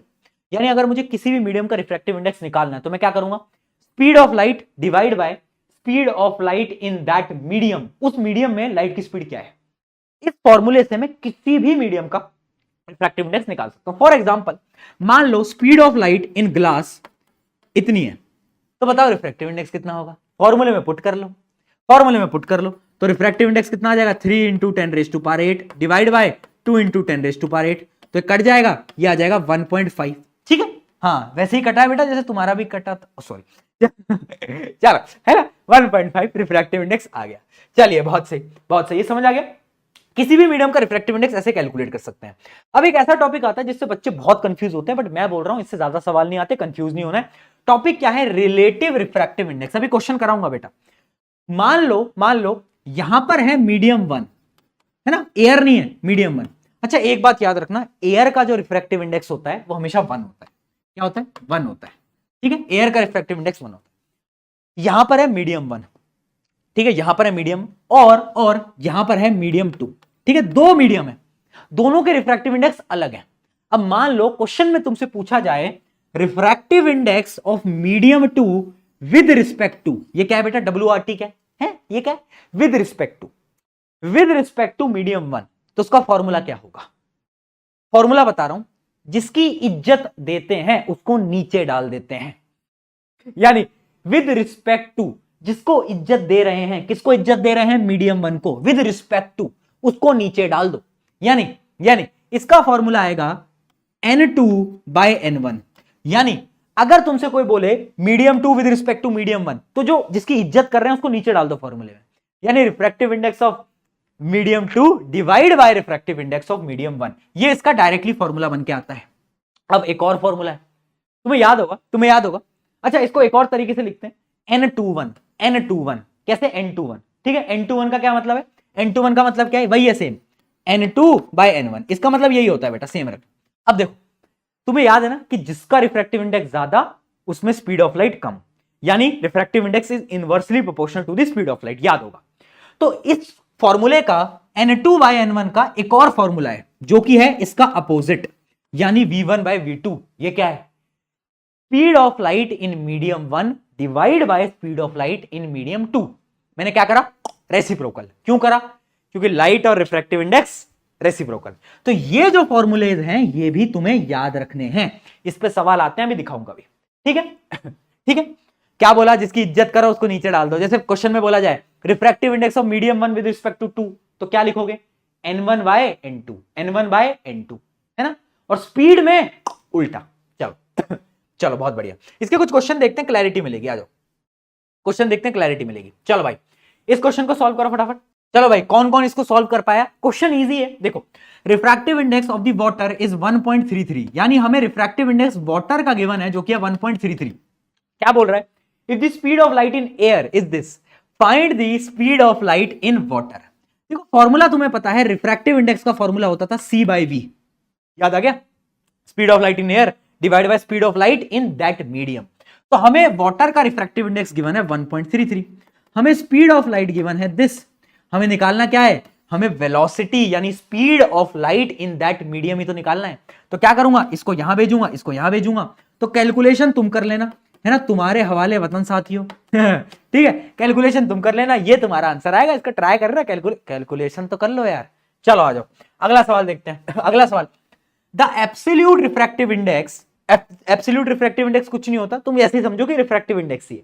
ठीक है, of water and glass are 4/3 and 3/2, यानी refractive index of water is 4/3, refractive index of glass is 3/2। ठीक है, अब क्वेश्चन में क्या बोल रहा है, the speed of light in glass, हमें ग्लास के अंदर स्पीड ऑफ लाइट गिवन है। ठीक है भाई, क्वेश्चन देखते हैं। The speed of light in water will be, पानी में स्पीड ऑफ लाइट क्या होगी, समझो, सोचो सोचो। अच्छा, एक और सेकंड पार्ट पढ़ते हैं पहले। The refractive index of glass with respect to water, क्या तुम्हें बता सकते हो? जिसकी इज्जत करो नीचे डाल दो। ठीक है, तो मैं इसको लिख देता हूं, refractive index of glass divide by refractive index of water. अच्छा, ग्लास की भी पता है, वाटर की भी पता है, तो वैल्यूज पुट कर देते हैं एक बार। आ जाओ भाई, वैल्यूज को पुट कर देते हैं। 3/2 डिवाइड बाय 4/3। ठीक है जी, क्या आ रहा है आंसर बेटा, क्या आ रहा है आंसर? तो ये आ जाएगा आपका 9/8। ठीक है, तो सेकंड पार्ट का तो हमने आंसर निकाल लिया 9/8। पहला पार्ट, अब ध्यान से देखो, तुम्हें पता है ये, इस टर्म को ध्यान से देखो। मैं इसको क्या, ध्यान से देखना बेटा, अब जो मैं करने जा रहा हूं अब चमत्कार सा होगा। देखना, क्या मैं इसको रेसिप्रोकल करके कुछ इस प्रकार से लिख सकता हूं? क्या किसी को कोई आपत्ति, क्या कोई प्रॉब्लम? बता दे कैसे, कैसे हुआ, कैसे हुआ भैया ये सवाल कैसे हुआ? देख भाई, क्या करा मैंने, वेलोसिटी रेसिप्रोकल होती है। ठीक है, तो मैं ऐसे लिख सकता हूं, इसको ऊपर डाल दिया, इसको नीचे डाल दिया। ठीक है, अब देख तुझे इसकी वैल्यू भी गिवन है, इसकी वैल्यू भी गिवन है, और देख क्या गिवन है, ग्लास के अंदर भी वेलोसिटी गिवन है। निकालना क्या है, ये निकालना है। तो क्या आप तुम नहीं निकाल सकते मूर्खो? बस इसको यहां पर मल्टीप्लाई में ले जाओ, बस टाटा बाय बाय, खत्म, गुड बाय, गया गया। ठीक है, इतना इजी सवाल था, है ना, इतनी इजी सवाल था। ठीक है, हाँ चलो भाई, अगले सवाल में बढ़ते हैं। चलो अगला सवाल देखते हैं। वैसे पता है, मेरी एक चीज मानना है कि हर एक लड़की को जीवन में एक ना एक लड़के से दोस्ती तो जरूर करनी चाहिए, क्योंकि वहां पर तुम सब सीख पाओगे कि जुगाड़ तरीके से कैसे रहा जाता है ना, लाइफ के अंदर दोस्ती कैसे निभाई जाती है। और लड़कों, तुम्हें भी लड़कियों से दोस्ती करनी चाहिए। अब तुम्हें रीजन की थोड़ी ना जरूरत है, तुम्हें तो पता है तुम्हें करनी चाहिए। ठीक है, तुम्हें रीजन की जरूरत नहीं है। चलो, हो पाए तो कर लेना, तुम्हारे भरोसा भी नहीं है मुझे। देखो क्या है, क्वेश्चन में बोल रहा है water has a refractive index 1.33 and alcohol has a refractive index 1.36। Which of the to medium is optically denser? कौन ज्यादा ताकतवर, जिसका रिफ्रैक्टिव इंडेक्स ज्यादा, वो ज्यादा ताकतवर। बहुत बढ़िया, तो किसका ज्यादा है? ऑब्वियस सी बात है 1.36, यानी अल्कोहल। अल्कोहल श्री श्री श्री हनी पाजी जी कह के गए थे, 4 बोतल वोडका काम मेरा रोज का। ठीक है, तो अल्कोहल का जो रिफ्रैक्टिव इंडेक्स है वो ज्यादा है, तो वो ऑप्टिकली डेंसर ज्यादा है। ठीक है, draw a ray diagram show the pathway of the light passing through water to alcohol. देखो भाई, ये वाटर, ये अल्कोहल। अब देखना बेटा, वाटर का जो रिफ्रैक्टिव इंडेक्स है वो कम है, यानी ये रेयरर और ये डेंसर। अब तुम खुद बताओ, आरडी शर्मा को क्या पसंद था? बताओ भाई, आरडी शर्मा को क्या पसंद था? अरे भैया नॉर्मल पसंद था ना। तो इस प्रकार से कुछ डायग्राम बन के आ जाएगा। Last part, state the relation. ओहो, रिलेशनशिप ही तो नहीं स्टेट कर पा रहे हैं भैया। State the relationship between the angle of incidence and angle of refraction. Very important. देखो, मान लो यहां पर है एंगल आई और यहां पर है एंगल आर, इनके बीच का रिश्ता बताओ। तुम्हें पता है एक formula, sine I by sine R is equals to refractive index. Yes yes. अच्छा, यहां पर रिफ्रैक्टिव इंडेक्स कैसे लिखोगे तुम? कहां पर आई लाइट? एयर में आई, एयर बोल रहा हूं, सॉरी, अल्कोहल में आई। कहां से आई? वाटर से आई, है ना। अगर हमें इसका रिफ्रैक्टिव इंडेक्स लिखना है तो फॉर्मूला क्या होगा? फॉर्मूला होगा refractive index of alcohol divide by refractive index of water. ठीक है, वो इनका नेट क्या होगा? नेट रिफ्रैक्टिव इंडेक्स होगा। ठीक है, जिसमें आई डिवाइड बाय जिससे आई है ना, जिसमें आई डिवाइड बाय जिससे आई, बोला था ना। हाँ चलो, तो बस लिख दो भाई, रिफ्रैक्टिव इंडेक्स की वैल्यू क्या आ जाएगी? अल्कोहल की क्या है? अल्कोहल की है 1.36 डिवाइड बाय 1.33। तो ये जो रिलेशन है, यही रिलेशन है, रिश्ता यही कहलाता है। तो आपको इस क्वेश्चन के अंदर यही लिख के आना था। ठीक है जी, तो रिश्ता यही कहलाता है ना, रिश्ता कुछ नहीं कहलाता, यही कहलाता है। ठीक है, चलो, मुझे पता है रिफ्रैक्टिव इंडेक्स में थोड़ी बहुत ऊपर नीचे कभी कभार प्रॉब्लम आ जाती है, थोड़ी प्रैक्टिस करोगे तो बेटा हो जाएगा। अब बढ़ते हैं भाई, क्या स्मार्ट लग रहे हैं तुम्हारे पीके भैया यार, है। हाँ, आज तो कपड़े भी ग्रीन पहने हैं, तो बेटा मैं तो ग्रीन फ्लैग क्या हूं? Green flag. तुम्हारी भाषा में बोलते हैं ना, green flag, red flag, purple flag, orange flag सारे फ्लैग, मैं ग्रीन ऊपर। चलो अब पढ़ते हैं लेंस। लेंस भी दो ही प्रकार के, concave convex, concave convex, concave convex. अब देखना बेटा, कॉनकेव और कॉन्वेक्स लेंस कैसे दिखेंगे। तो कॉन्वेक्स लेंस जो होता है वो कुछ इस प्रकार से दिखता है, ठीक है बेटा, कुछ इस प्रकार से। और जो कॉनकेव लेंस है वो कुछ इस प्रकार से दिखता है। यानी हमने क्या करा है, कॉन्वेक्स लेंस को बनाने के लिए हमने दो कॉन्वेक्स मिरर को जोड़ दिया है। अब अगर आप ध्यान से देखो, ये भी कॉन्वेक्स मिरर थी, ये भी कॉन्वेक्स मिरर थी, आपस में दोनों को जोड़ दिया, ठीक है। सिमिलरली ये दो कॉनकेव मिरर को हमने आपस में जोड़ दिया, ठीक है। तो एक कॉनकेव एक कॉन्वेक्स। अब यहां पर अपोजिट है, lens are exactly opposite of the mirror. क्या कह रहे हो भैया, अंग्रेजी में बड़ी भारी बात कर दी। देख समझ, जो मिरर करते थे वो लेंस नहीं करेंगे। यानी मिरर में कॉनकेव मिरर क्या करता था, गुफा क्या करती थी, कन्वर्ज करती थी लाइट को एक डायरेक्शन में, है ना, याद है ना, कन्वर्जिंग। हाँ, पर यहां पर ये जो कॉन्वेक्स होगा, कॉन्वेक्स कैसा होगा, कन्वर्जिंग लेंस, यानी ये लाइट को कन्वर्ज करेगा। जबकि जो कॉनकेव होगा वो क्या करेगा, वो लाइट को डाइवर्ज करेगा, दूर भेजेगा। तो ये कन्वर्जिंग लेंस, ये डाइवर्ज, अपोजिट एकदम अपोजिट, जैसा मिरर में था उसके अपोजिट लेंस। चलो, है ना। अब यहां पर भी कुछ चीजें होती हैं, जैसे हमने वहां पर पढ़ा था। यहां की कुछ चीजें बदल जाती हैं। मैं आपको विद डायग्राम समझा देता हूं, देखना बेटा, इस डायग्राम को देखते हैं। सबसे पहली चीज, जो सेंटर होता है ना लेंस का, उसको हम बोलते हैं ओ यानी वो नहीं, वो जादू पिक्चर देखी थी, ओ वो वाला ओ नहीं, इसका मतलब है ऑप्टिकल सेंटर। सिमिलरली इसमें भी ऑप्टिकल सेंटर, ठीक है भैया। अब याद रखना, यहां पर दो अलग अलग फोकस होते हैं। एक फोकस तो राइट साइड, एक फोकस लेफ्ट साइड, ठीक है। दो जगह फोकस है इसका, दो जगह फोकस है। जैसे तुम्हारे दोस्तों का भी दो जगह फोकस रहता है, वैसे इसका भी दो जगह फोकस है। एक यहां पर, उसको हम बोलते हैं F1, और एक यहां पर, उसको हम बोलते हैं F2। क्या बोलते हैं, F2। अब इस डायग्राम में गलती है, क्या गलती है, ये C1 और C2 क्या है भैया, ये सेंटर ऑफ कर्वेचर होगा ना, जो हमने मिरर में था। नहीं, याद रखना, लेंस में C नहीं होता, सेंटर ऑफ कर्वेचर नहीं होता। लेंस में क्या होता है, लेंस में होता है 2F1 और 2F2, मतलब वही है, बस नाम अलग है। तो पेपर में कभी भी C मत लिखना, वरना पेपर में तुम्हारा C बन जाएगा बेटा। तो इसमें C नहीं लिखेंगे, 2F1 2F2, 2F1 2F2, 2F1 2F2। बहुत बढ़िया यार, क्या बात है ना।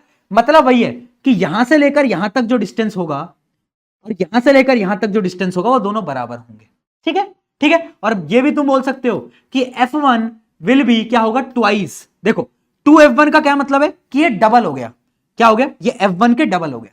बहुत बढ़िया, यहां तक की चीज समझ में आई। अच्छा, एक लाइन होगी जो कि ऑप्टिकल सेंटर से पास करेगी, उसका नाम भी सेम होगा, प्रिंसिपल एक्सिस। क्या होगा, प्रिंसिपल एक्सिस। बहुत बढ़िया, ठीक है। तो अब एक एक करके सारी डेफिनेशंस को देख लो। वैसे डेफिनेशन पूछी नहीं जाती पेपर में, बट फिर भी पहला है प्रिंसिपल एक्सिस, एक इमेजिनरी स्ट्रेट लाइन, बता दिया। अपर्चर, यहां पर भी एक टर्म होती है अपर्चर, जैसे मिरर में अपर्चर क्या होता था, मिरर का रिफ्लेक्टिंग लेंथ।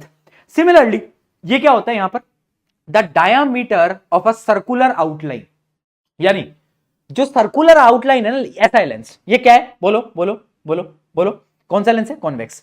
इसकी जो सर्कुलर आउटलाइन है ना, उसका जो डायामीटर है वो अपना क्या कहलाता है, वो कहलाता है अपर्चर, ठीक है। ऑप्टिकल सेंटर पता है, यहां पर सेंटर ऑफ कर्वेचर नाम से कुछ भी नहीं होता, याद रखना, कुछ भी नहीं होता। रेडियस ऑफ कर्वेचर भी कुछ नहीं होता, ठीक है। प्रिंसिपल फोकस होते हैं F1 और 2F1, F2 और 2F2, दो होते हैं बेटा, यहां पर दो है। चलो आगे बढ़ते हैं। अब कुछ इंपॉर्टेंट चीजें जो कि मुझे आपको बतानी है। जैसे हमने मिरर में रूल पढ़े थे, यहां पर भी रूल्स हैं, हाँ यहां पर भी हैं, पर यहां पर कम रूल्स हैं और इजी रूल है। और इसका जो रे डायग्राम है वो सबसे सिंपल है, मैं लिटरली बता रहा हूं, दिल से बता रहा हूं, सबसे सिंपल है। देखो रूल नंबर वन क्या बोलता है, वही सेम देख। अगर तूने मिरर समझ लिया ना, तुझे लेंस में 1% प्रॉब्लम नहीं आएगी, 1%। देख, अगर कोई भी चीज पैरेलल है तो वो कहां से पास करेगी, बोल, फोकस से पास करेगी। अब यहां पर समझ लेना, ये लेंस कौन सा है, कन्वर्जिंग लेंस।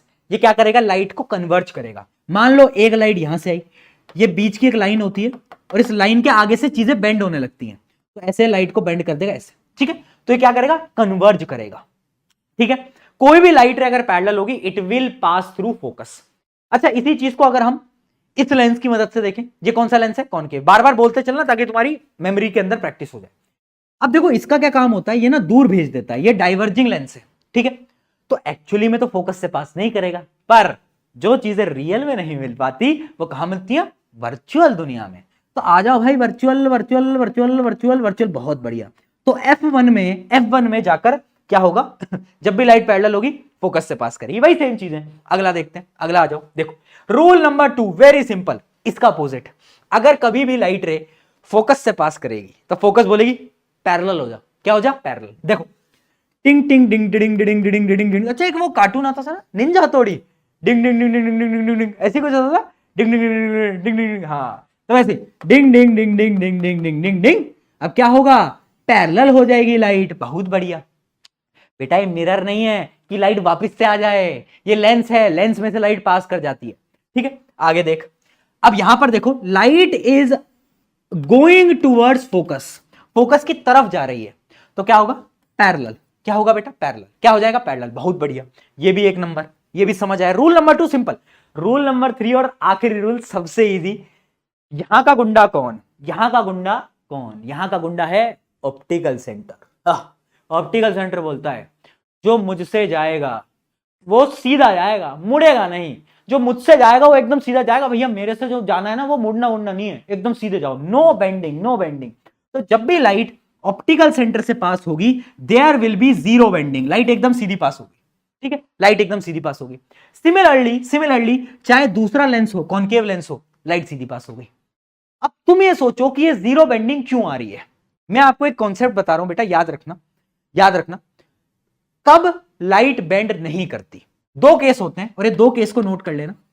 दो केस होते हैं, जब आपका एंगल ऑफ इंसिडेंट, जब आपका एंगल आई कितना होगा, जीरो होगा, जब एंगल ऑफ इंसिडेंट जीरो होगा। और दूसरा केस ये पूछ लिया जाता है एमसीक्यू में, ठीक है। दूसरा केस क्या है, जब दोनों मीडियम, एक मीडियम से दूसरे मीडियम में लाइट जा रही है, जब दोनों मीडियम का जो रिफ्रैक्टिव इंडेक्स हो वो सेम हो, क्या हो, सेम हो, है ना। अगर मान लो पानी से लाइट पानी में ही जा रही है तो लाइट बेंड थोड़ी ना करेगी, दोनों का रिफ्रैक्टिव इंडेक्स सेम है।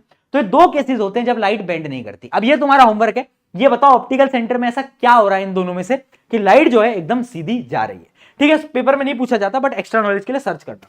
चलो ये क्या उड़ रहा है भाई, आज क्या उड़ रहा है, दोस्त मिलने आए हैं क्या, मिलने आए हो क्या मुझसे चलो देखो अब समझना बेटा, कॉन्वेक्स लेंस की इमेज फॉर्मेशन आ जाओ भाई। 6 केसेस हैं, जैसे कॉनकेव में 6 केसेस थे, यहां पर भी सेम 6 केसेस हैं। जैसे वहां पर तुम्हें याद हो तो हमने अलग अलग 6 रे डायग्राम बनाए थे, किसमें बनाए थे, कॉनकेव में। यहां पर शुक हो गया, शुक यानी उल्टा, तो यहां पर भी 6 ही केस होंगे बट वो कॉन्वेक्स के होंगे। देखो केस नंबर 1, ऑब्जेक्ट मोमबत्ती जी बहुत दूर है, ओहो लो भाई मोमबत्ती जी फिर आओ, मोमबत्ती जी बहुत दूर है, एकदम इनफाइनाइट।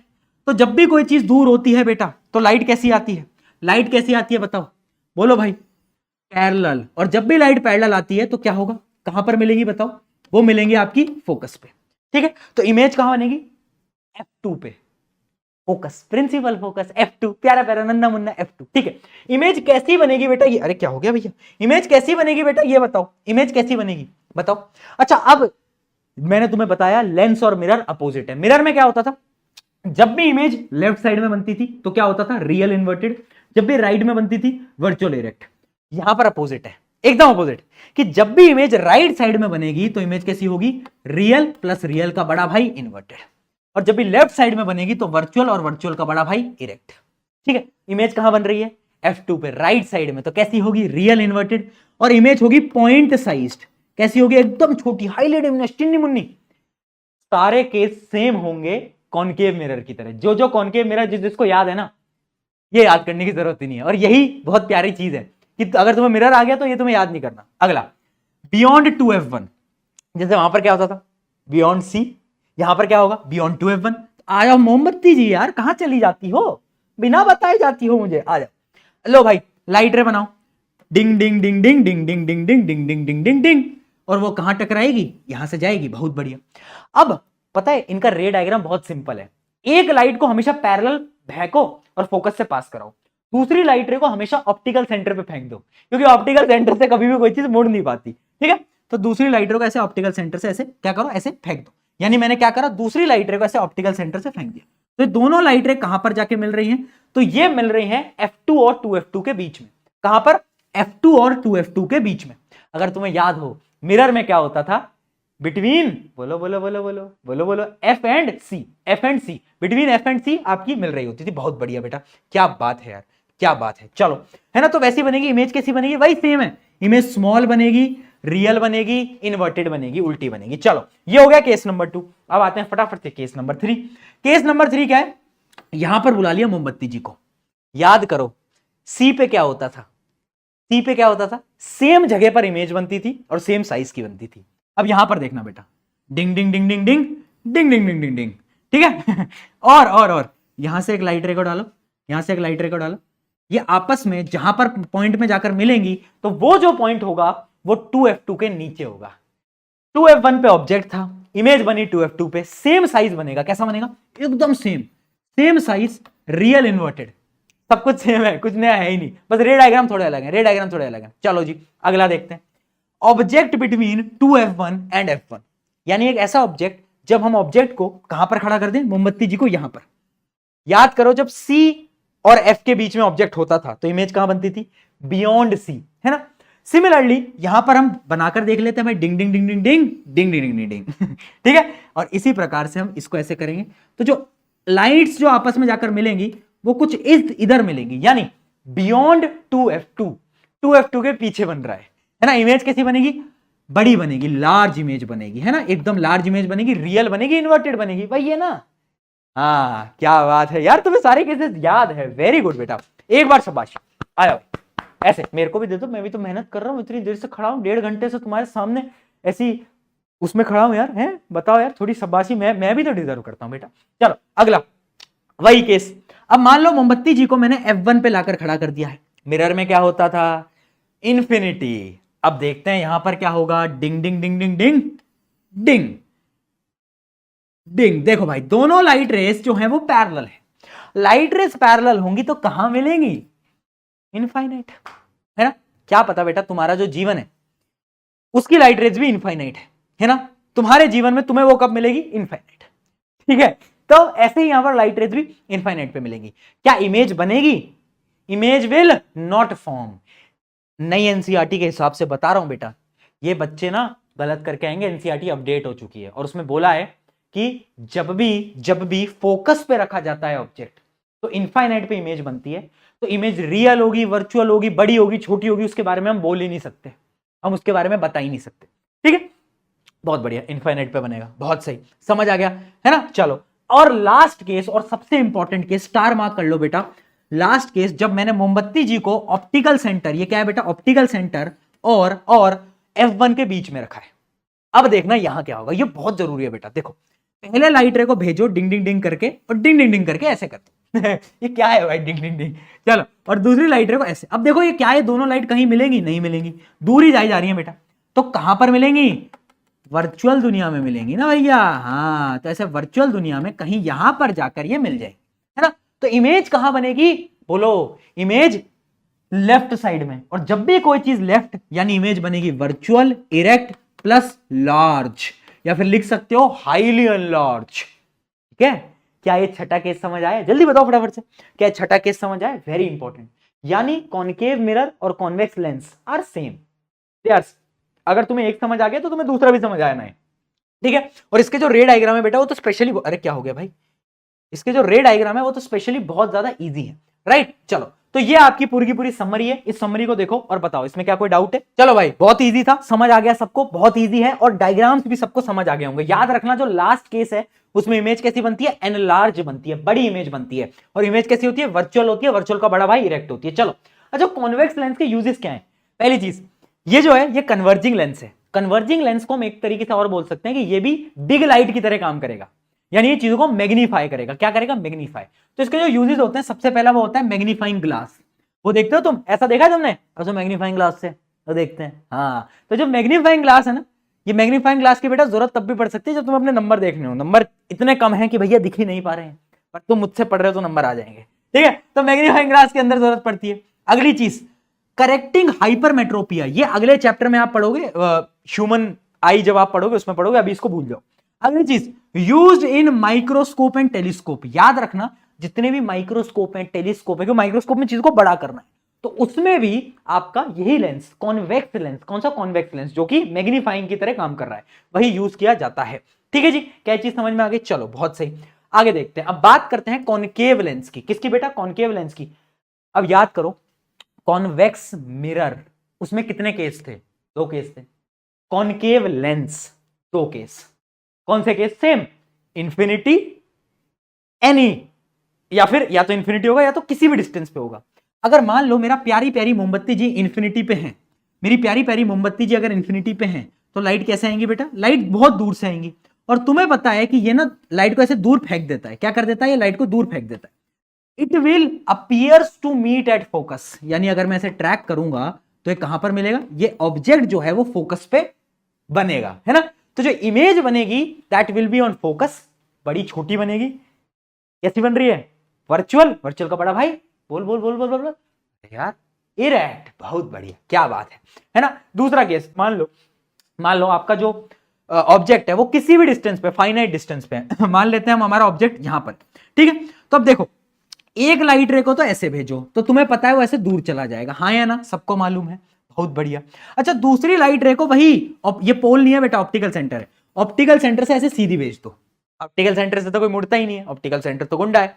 अब इसको बैक ट्रैक करो, पीछे ट्रैक करो, तो तुम्हें दिखेगा कि इमेज यहां पर बनेगी। ठीक है, ये कौन सा पॉइंट है? पोल नहीं है, सॉरी, ऑप्टिकल सेंटर और F1। तो यानी इमेज कहां पर बनेगी? F1 एंड O के बीच में। कैसी इमेज होगी? छोटी होगी, छोटी, है ना? तो याद रखना, ये जो आपका लेंस है कॉनकेव लेंस, ये हमेशा इमेज छोटी बनाएगा, कभी मैग्नीफाई बड़ी इमेज नहीं बना सकता, छोटी बनाएगा, वर्चुअल बनाएगा, इरेक्ट बनाएगा। क्या ये हमें समझ आया बेटा? जल्दी बताओ, जल्दी बताओ, है ना? जल्दी बताओ। अच्छा, एक सही बात बताना, ऐसा तुम्हारे साथ कितनी बार हुआ है कि मतलब कुछ तुम्हारे ऐसे दोस्त तो जरूर होंगे जो कि जब तुम्हारा रिजल्ट अच्छा आता है ना, फिर उसके बाद वो घर जाते हैं, है ना, और घर में जाकर वो बोलते हैं, मम्मी वो मेरे ना 50 में से 20 नंबर आए हैं। तो उनकी मम्मी डांटती हैं कि इतने कम कैसे आए? तो बोलते हैं, मम्मी वो राहुल के भी इतने ही आए हैं। अच्छा, और क्लास के टॉपर के कितने आए? क्लास के टॉपर के 25, हाईएस्ट मार्क्स ही 25 है मम्मी, 25 ही हाईएस्ट हैं। और वो तेरे बेस्ट फ्रेंड उसके, मम्मी वो तो फेल हो गया। और तुम्हारे 30 नंबर आए हो चाहे 50, तो घर पे यही बोलते हैं सब कि मम्मी वो तो फेल हो गया।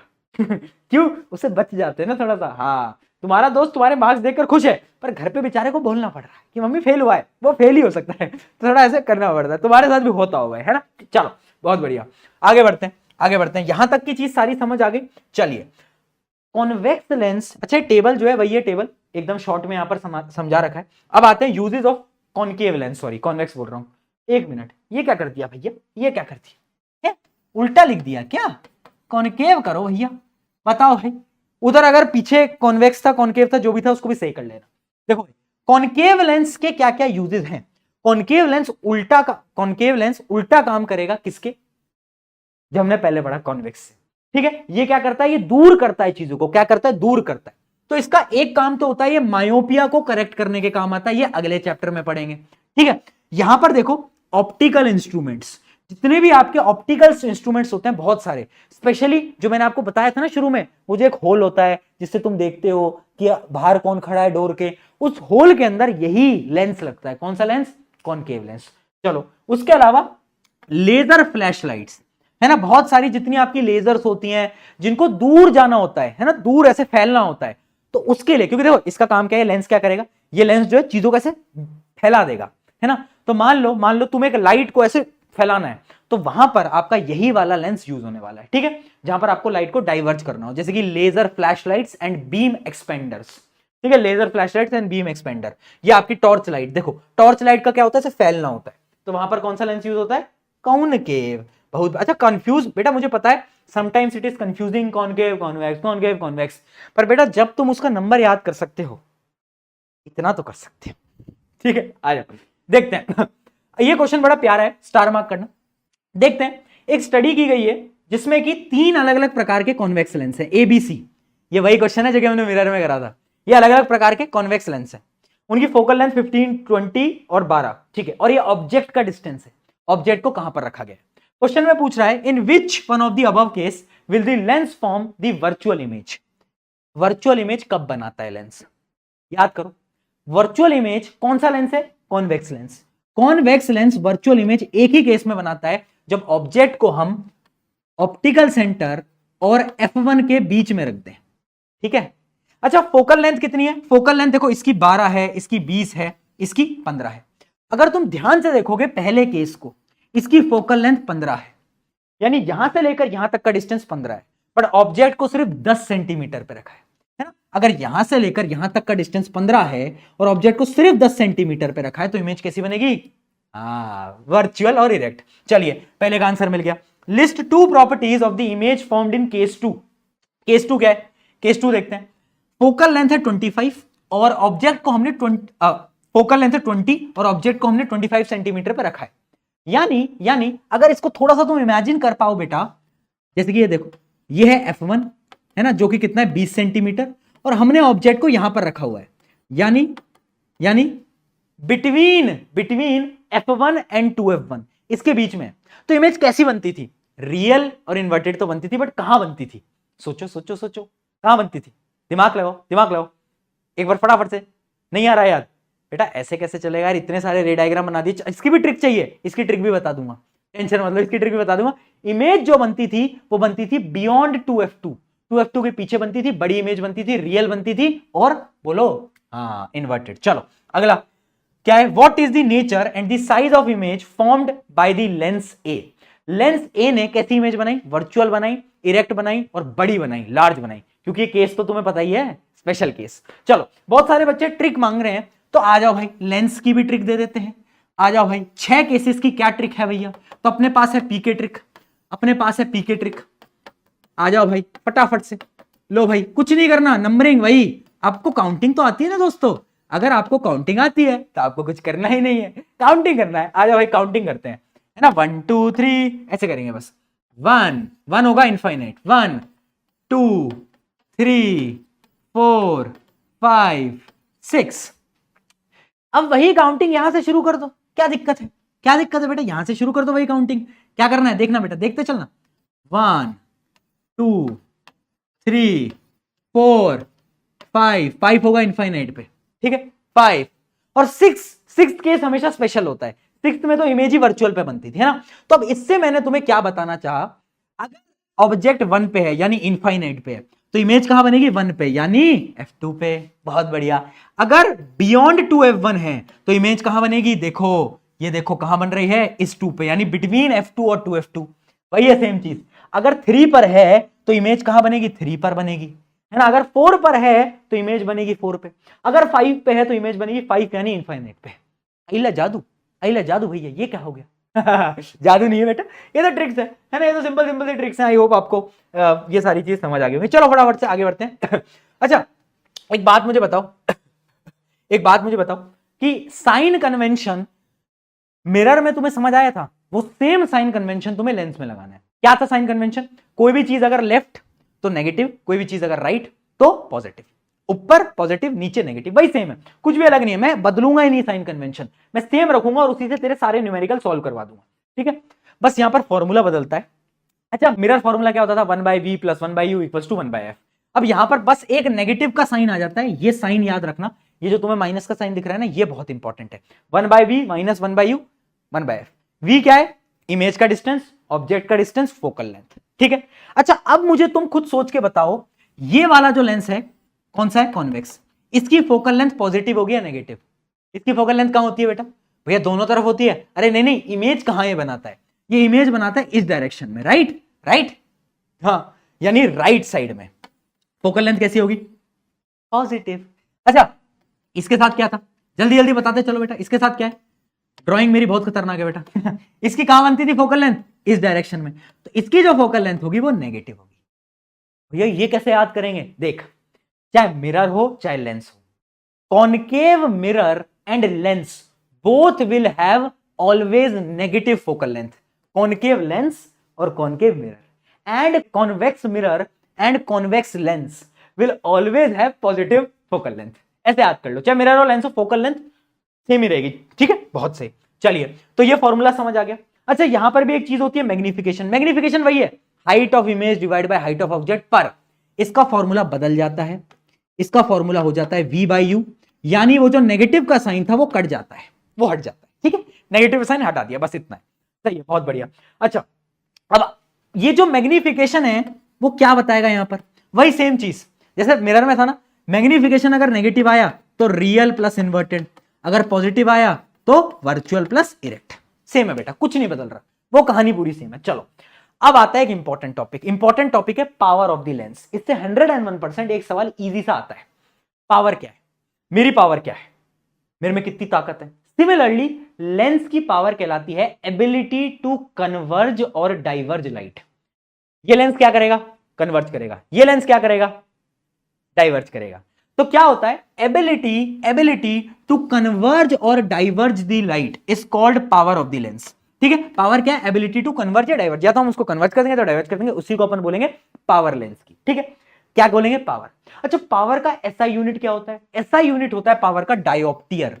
क्या होता है बेटा, डायोप्टियर। ठीक है, मीटर हटाओ, डायोप्टियर। ठीक है, क्या होता है, डी, ये होता है पावर का एसआई यूनिट। ठीक है जी, बहुत सही। अच्छा, ये जो पावर है इसका फॉर्मूला क्या होता है, तो पावर का फॉर्मूला होता है 1/f, यानी 1 फोकल लेंथ। और याद रखना बेटा, गलती होगी, फोकल लेंथ यहां पर मीटर में है, किसमें, मीटर में। पर सारे सवाल के अंदर जो फोकल लेंथ होती है वो सेंटीमीटर में होती है, तुमने नोट करा होगा। तो इस फॉर्मूले को बदल के लिख लो, पावर इक्वल्स टू 100/f। जब f किस में है, सेंटीमीटर में, फॉर्मूला क्या हो गया, 100/f। ये फॉर्मूला याद रखना क्योंकि यही यूज होगा। ठीक है, पावर का यूनिट क्या है, डायोप्टियर। ठीक है, अब मान लो सवाल आ जाए, डिफाइन 1 डायोप्टियर। डिफाइन कर दोगे, क्या बोलोगे, 1 dioptre is the power of the lens whose focal length is 1 metre. जिसकी फोकल लेंथ, इस फॉर्मूले को देखो, जिसकी फोकल लेंथ 1 मीटर है उसकी पावर क्या होगी, उसकी पावर भी होगी 1 डायोप्टियर। हाँ है ना, हाँ है ना, बहुत सही, बहुत सही। चलो, अच्छा अब ये समझना, अपने दो लेंस हैं कॉन्वेक्स, कॉन्वेक्स लेंस की फोकल लेंथ पॉजिटिव होती है, कॉन्केव की नेगेटिव होती है। इसका यह मतलब है कि जो पावर होगी कॉन्वेक्स लेंस की वो कैसी होगी, वो भी पॉजिटिव होगी, क्योंकि भाई साफ पता चल रहा है ना यार, फॉर्मूला क्या है, 1/f। अब मान लो अगर फोकल लेंथ ही नेगेटिव है तो पावर भी क्या हो जाएगी, नेगेटिव।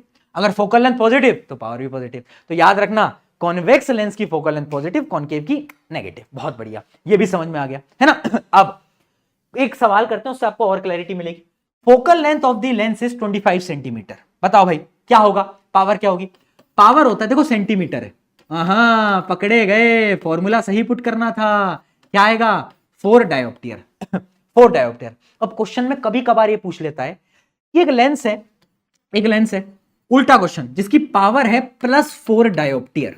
ठीक है, अब ये बताओ ये कौन सा लेंस है, इसकी पावर पॉजिटिव होती है, जिसकी फोकल लेंथ पॉजिटिव। किसकी फोकल लेंथ पॉजिटिव होती थी, कॉन्वेक्स। बहुत बढ़िया, तो जो कॉन्वेक्स लेंस है वही लेंस होगा ये +4 डायोप्टियर का। अच्छा, इसी क्वेश्चन में अगर तुमसे कोई फोकल लेंथ निकालने को पूछ ले, कैसे निकालोगे, फॉर्मूला तुम्हें पता है ना, पता है ना फॉर्मूला। ठीक है, अब हमें पावर पता है, पावर है 4 डायोप्टियर। ठीक है, तो फोकल लेंथ क्या हो जाएगी, इसको यहां ले जाओ, इसको यहां ले जाओ, तो फोकल लेंथ हो जाएगा 100/4, that is equals to 25 centimetre. देख के बताओ क्या चीज समझ में आ गई बेटा। बहुत बढ़िया, बहुत बढ़िया, क्या बात है, चमक गया है ना। तो ऐसे पावर और ये फोकल लेंथ, इन सबके सवाल आ जाते हैं। कभी कभार सवाल ऐसे भी आ जाते हैं कि एक लेंस है, ये कॉन्वेक्स लेंस है जिसकी पावर है +2 डायोप्टियर, और उसको जोड़ दिया है एक कॉन्केव लेंस के साथ जिसकी पावर है -4 डायोप्टियर। ठीक है, तो अब इनकी नेट पावर बताओ। तो नेट पावर कैसे बताओगे, कुछ नहीं करना, दोनों को ऐड कर देना है, ये +2 ये -4, कितना आ जाएगा, नेट पावर कितनी आ जाएगी, नेट पावर आ जाएगी -2 डायोप्टियर। तो ऐसे भी कभी कभार नॉर्मल क्वेश्चन आ जाते हैं, ज्यादा इजी आते हैं, मतलब यहां से सवाल उतने हार्ड नहीं आते, राइट। जल्दी बताओ क्या समझ में आ गया, क्वेश्चन करो।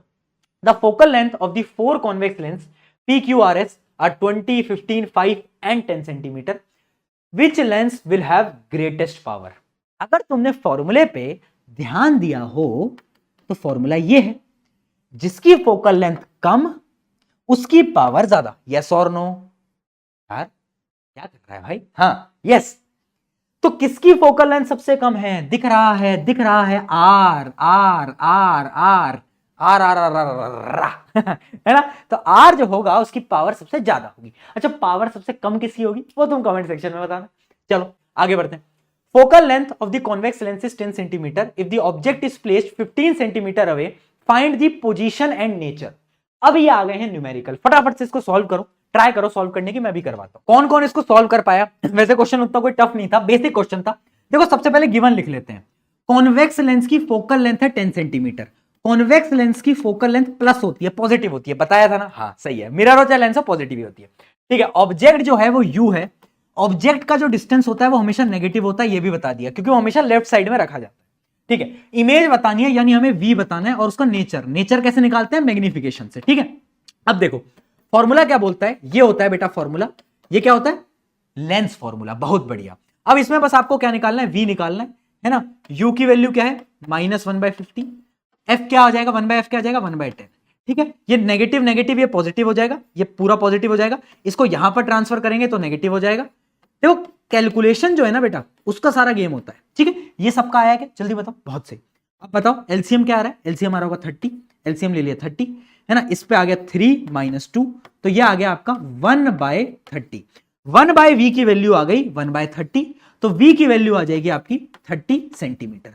यानी ऑब्जेक्ट का ऑब्जेक्ट की जो इमेज आई है उसका डिस्टेंस आ गया 30 सेंटीमीटर। ठीक है, किस तरफ होगा बताओ? पॉजिटिव 30 सेंटीमीटर, यानी याद करो भाई, राइट साइड। कहां पर? राइट साइड में इमेज बनी। बहुत बढ़िया। अच्छा अब नेचर बताना है। नेचर कैसे बताते हैं? मैग्निफिकेशन से। यहां पर बेटा माइनस हट जाता है मैग्निफिकेशन में, याद? बहुत याद है, मुझे पता है तुझे याद है। ठीक है, ठीक है, हाँ ठीक है। तो ये आ गया 30 डिवाइड बाय यू क्या है? यू है -15, यू है -15, तो ये आ जाएगा आपका -2। कितना आ गया? -2। ये माइनस क्या बता रहा है बेटा? ये माइनस बता रहा है कि इमेज रियल है, इन्वर्टेड है। 2 क्या बता रहा है? कि इमेज का जो साइज है वो डबल है एज कंपेयर टू ऑब्जेक्ट। समझ आया? इन यादों में खोया है बेटा। एक बात याद रखना, दो चीजों पे लाइफ में कभी भी विश्वास मत करना, लड़कियों की इंस्टाग्राम वाली डीपी पे और लड़कों की ये प्यार भरी बातों पे। सारा फोकस मास्टर पे रखना। ठीक है, हाँ देखो आगे समझ में। डन है। एक और क्वेश्चन लगाते हैं भैया, मजे मजे में और क्वेश्चन करेंगे, आ जाओ। Object is placed at a distance 15 centimetre from concave lens, यानी यू की वैल्यू हमें गिवन है -15। यू हमेशा माइनस होगा। कॉनकेव लेंस की फोकल लेंथ, अच्छा ये बताओ कॉनकेव लेंस की फोकल लेंथ कैसी होती है? पॉजिटिव होती है ना? हाँ, चाहे मिरर हो चाहे lens. Find the position and the nature of the image form, also draw the रे डायग्राम। कुछ नहीं बताना भाई, वी निकाल दो और रे डायग्राम भी बनाकर दिखा दो। ये पूछ रहा है यार, इसमें क्या है? वी निकालने के लिए भाई पुट कर दो भाई, लेंस फॉर्मूला की जय हो। क्या हो भाई? लेंस फॉर्मूला की जय हो। चलो भाई, है ना, माइनस माइनस ये प्लस हो जाएगा। अब मैं कैलकुलेशन थोड़ी फटाफट कर रहा हूं तो फोकस एकदम हाई रखना, अगर फोकस हटा तो दुर्घटना घटेगी। ये आई गेस सेम ही क्वेश्चन है, ये आई गेस सेम ही क्वेश्चन है ना, क्योंकि सारी वैल्यूज तो सेम है, सारी की सारी वैल्यूज तो सेम ही है ना। आई गेस ये सारी की सारी वैल्यूज तो बेटा सेम ही आ रही है। चेक करना जरा फटाफट से, क्या आ रहा है तुम्हारा आंसर?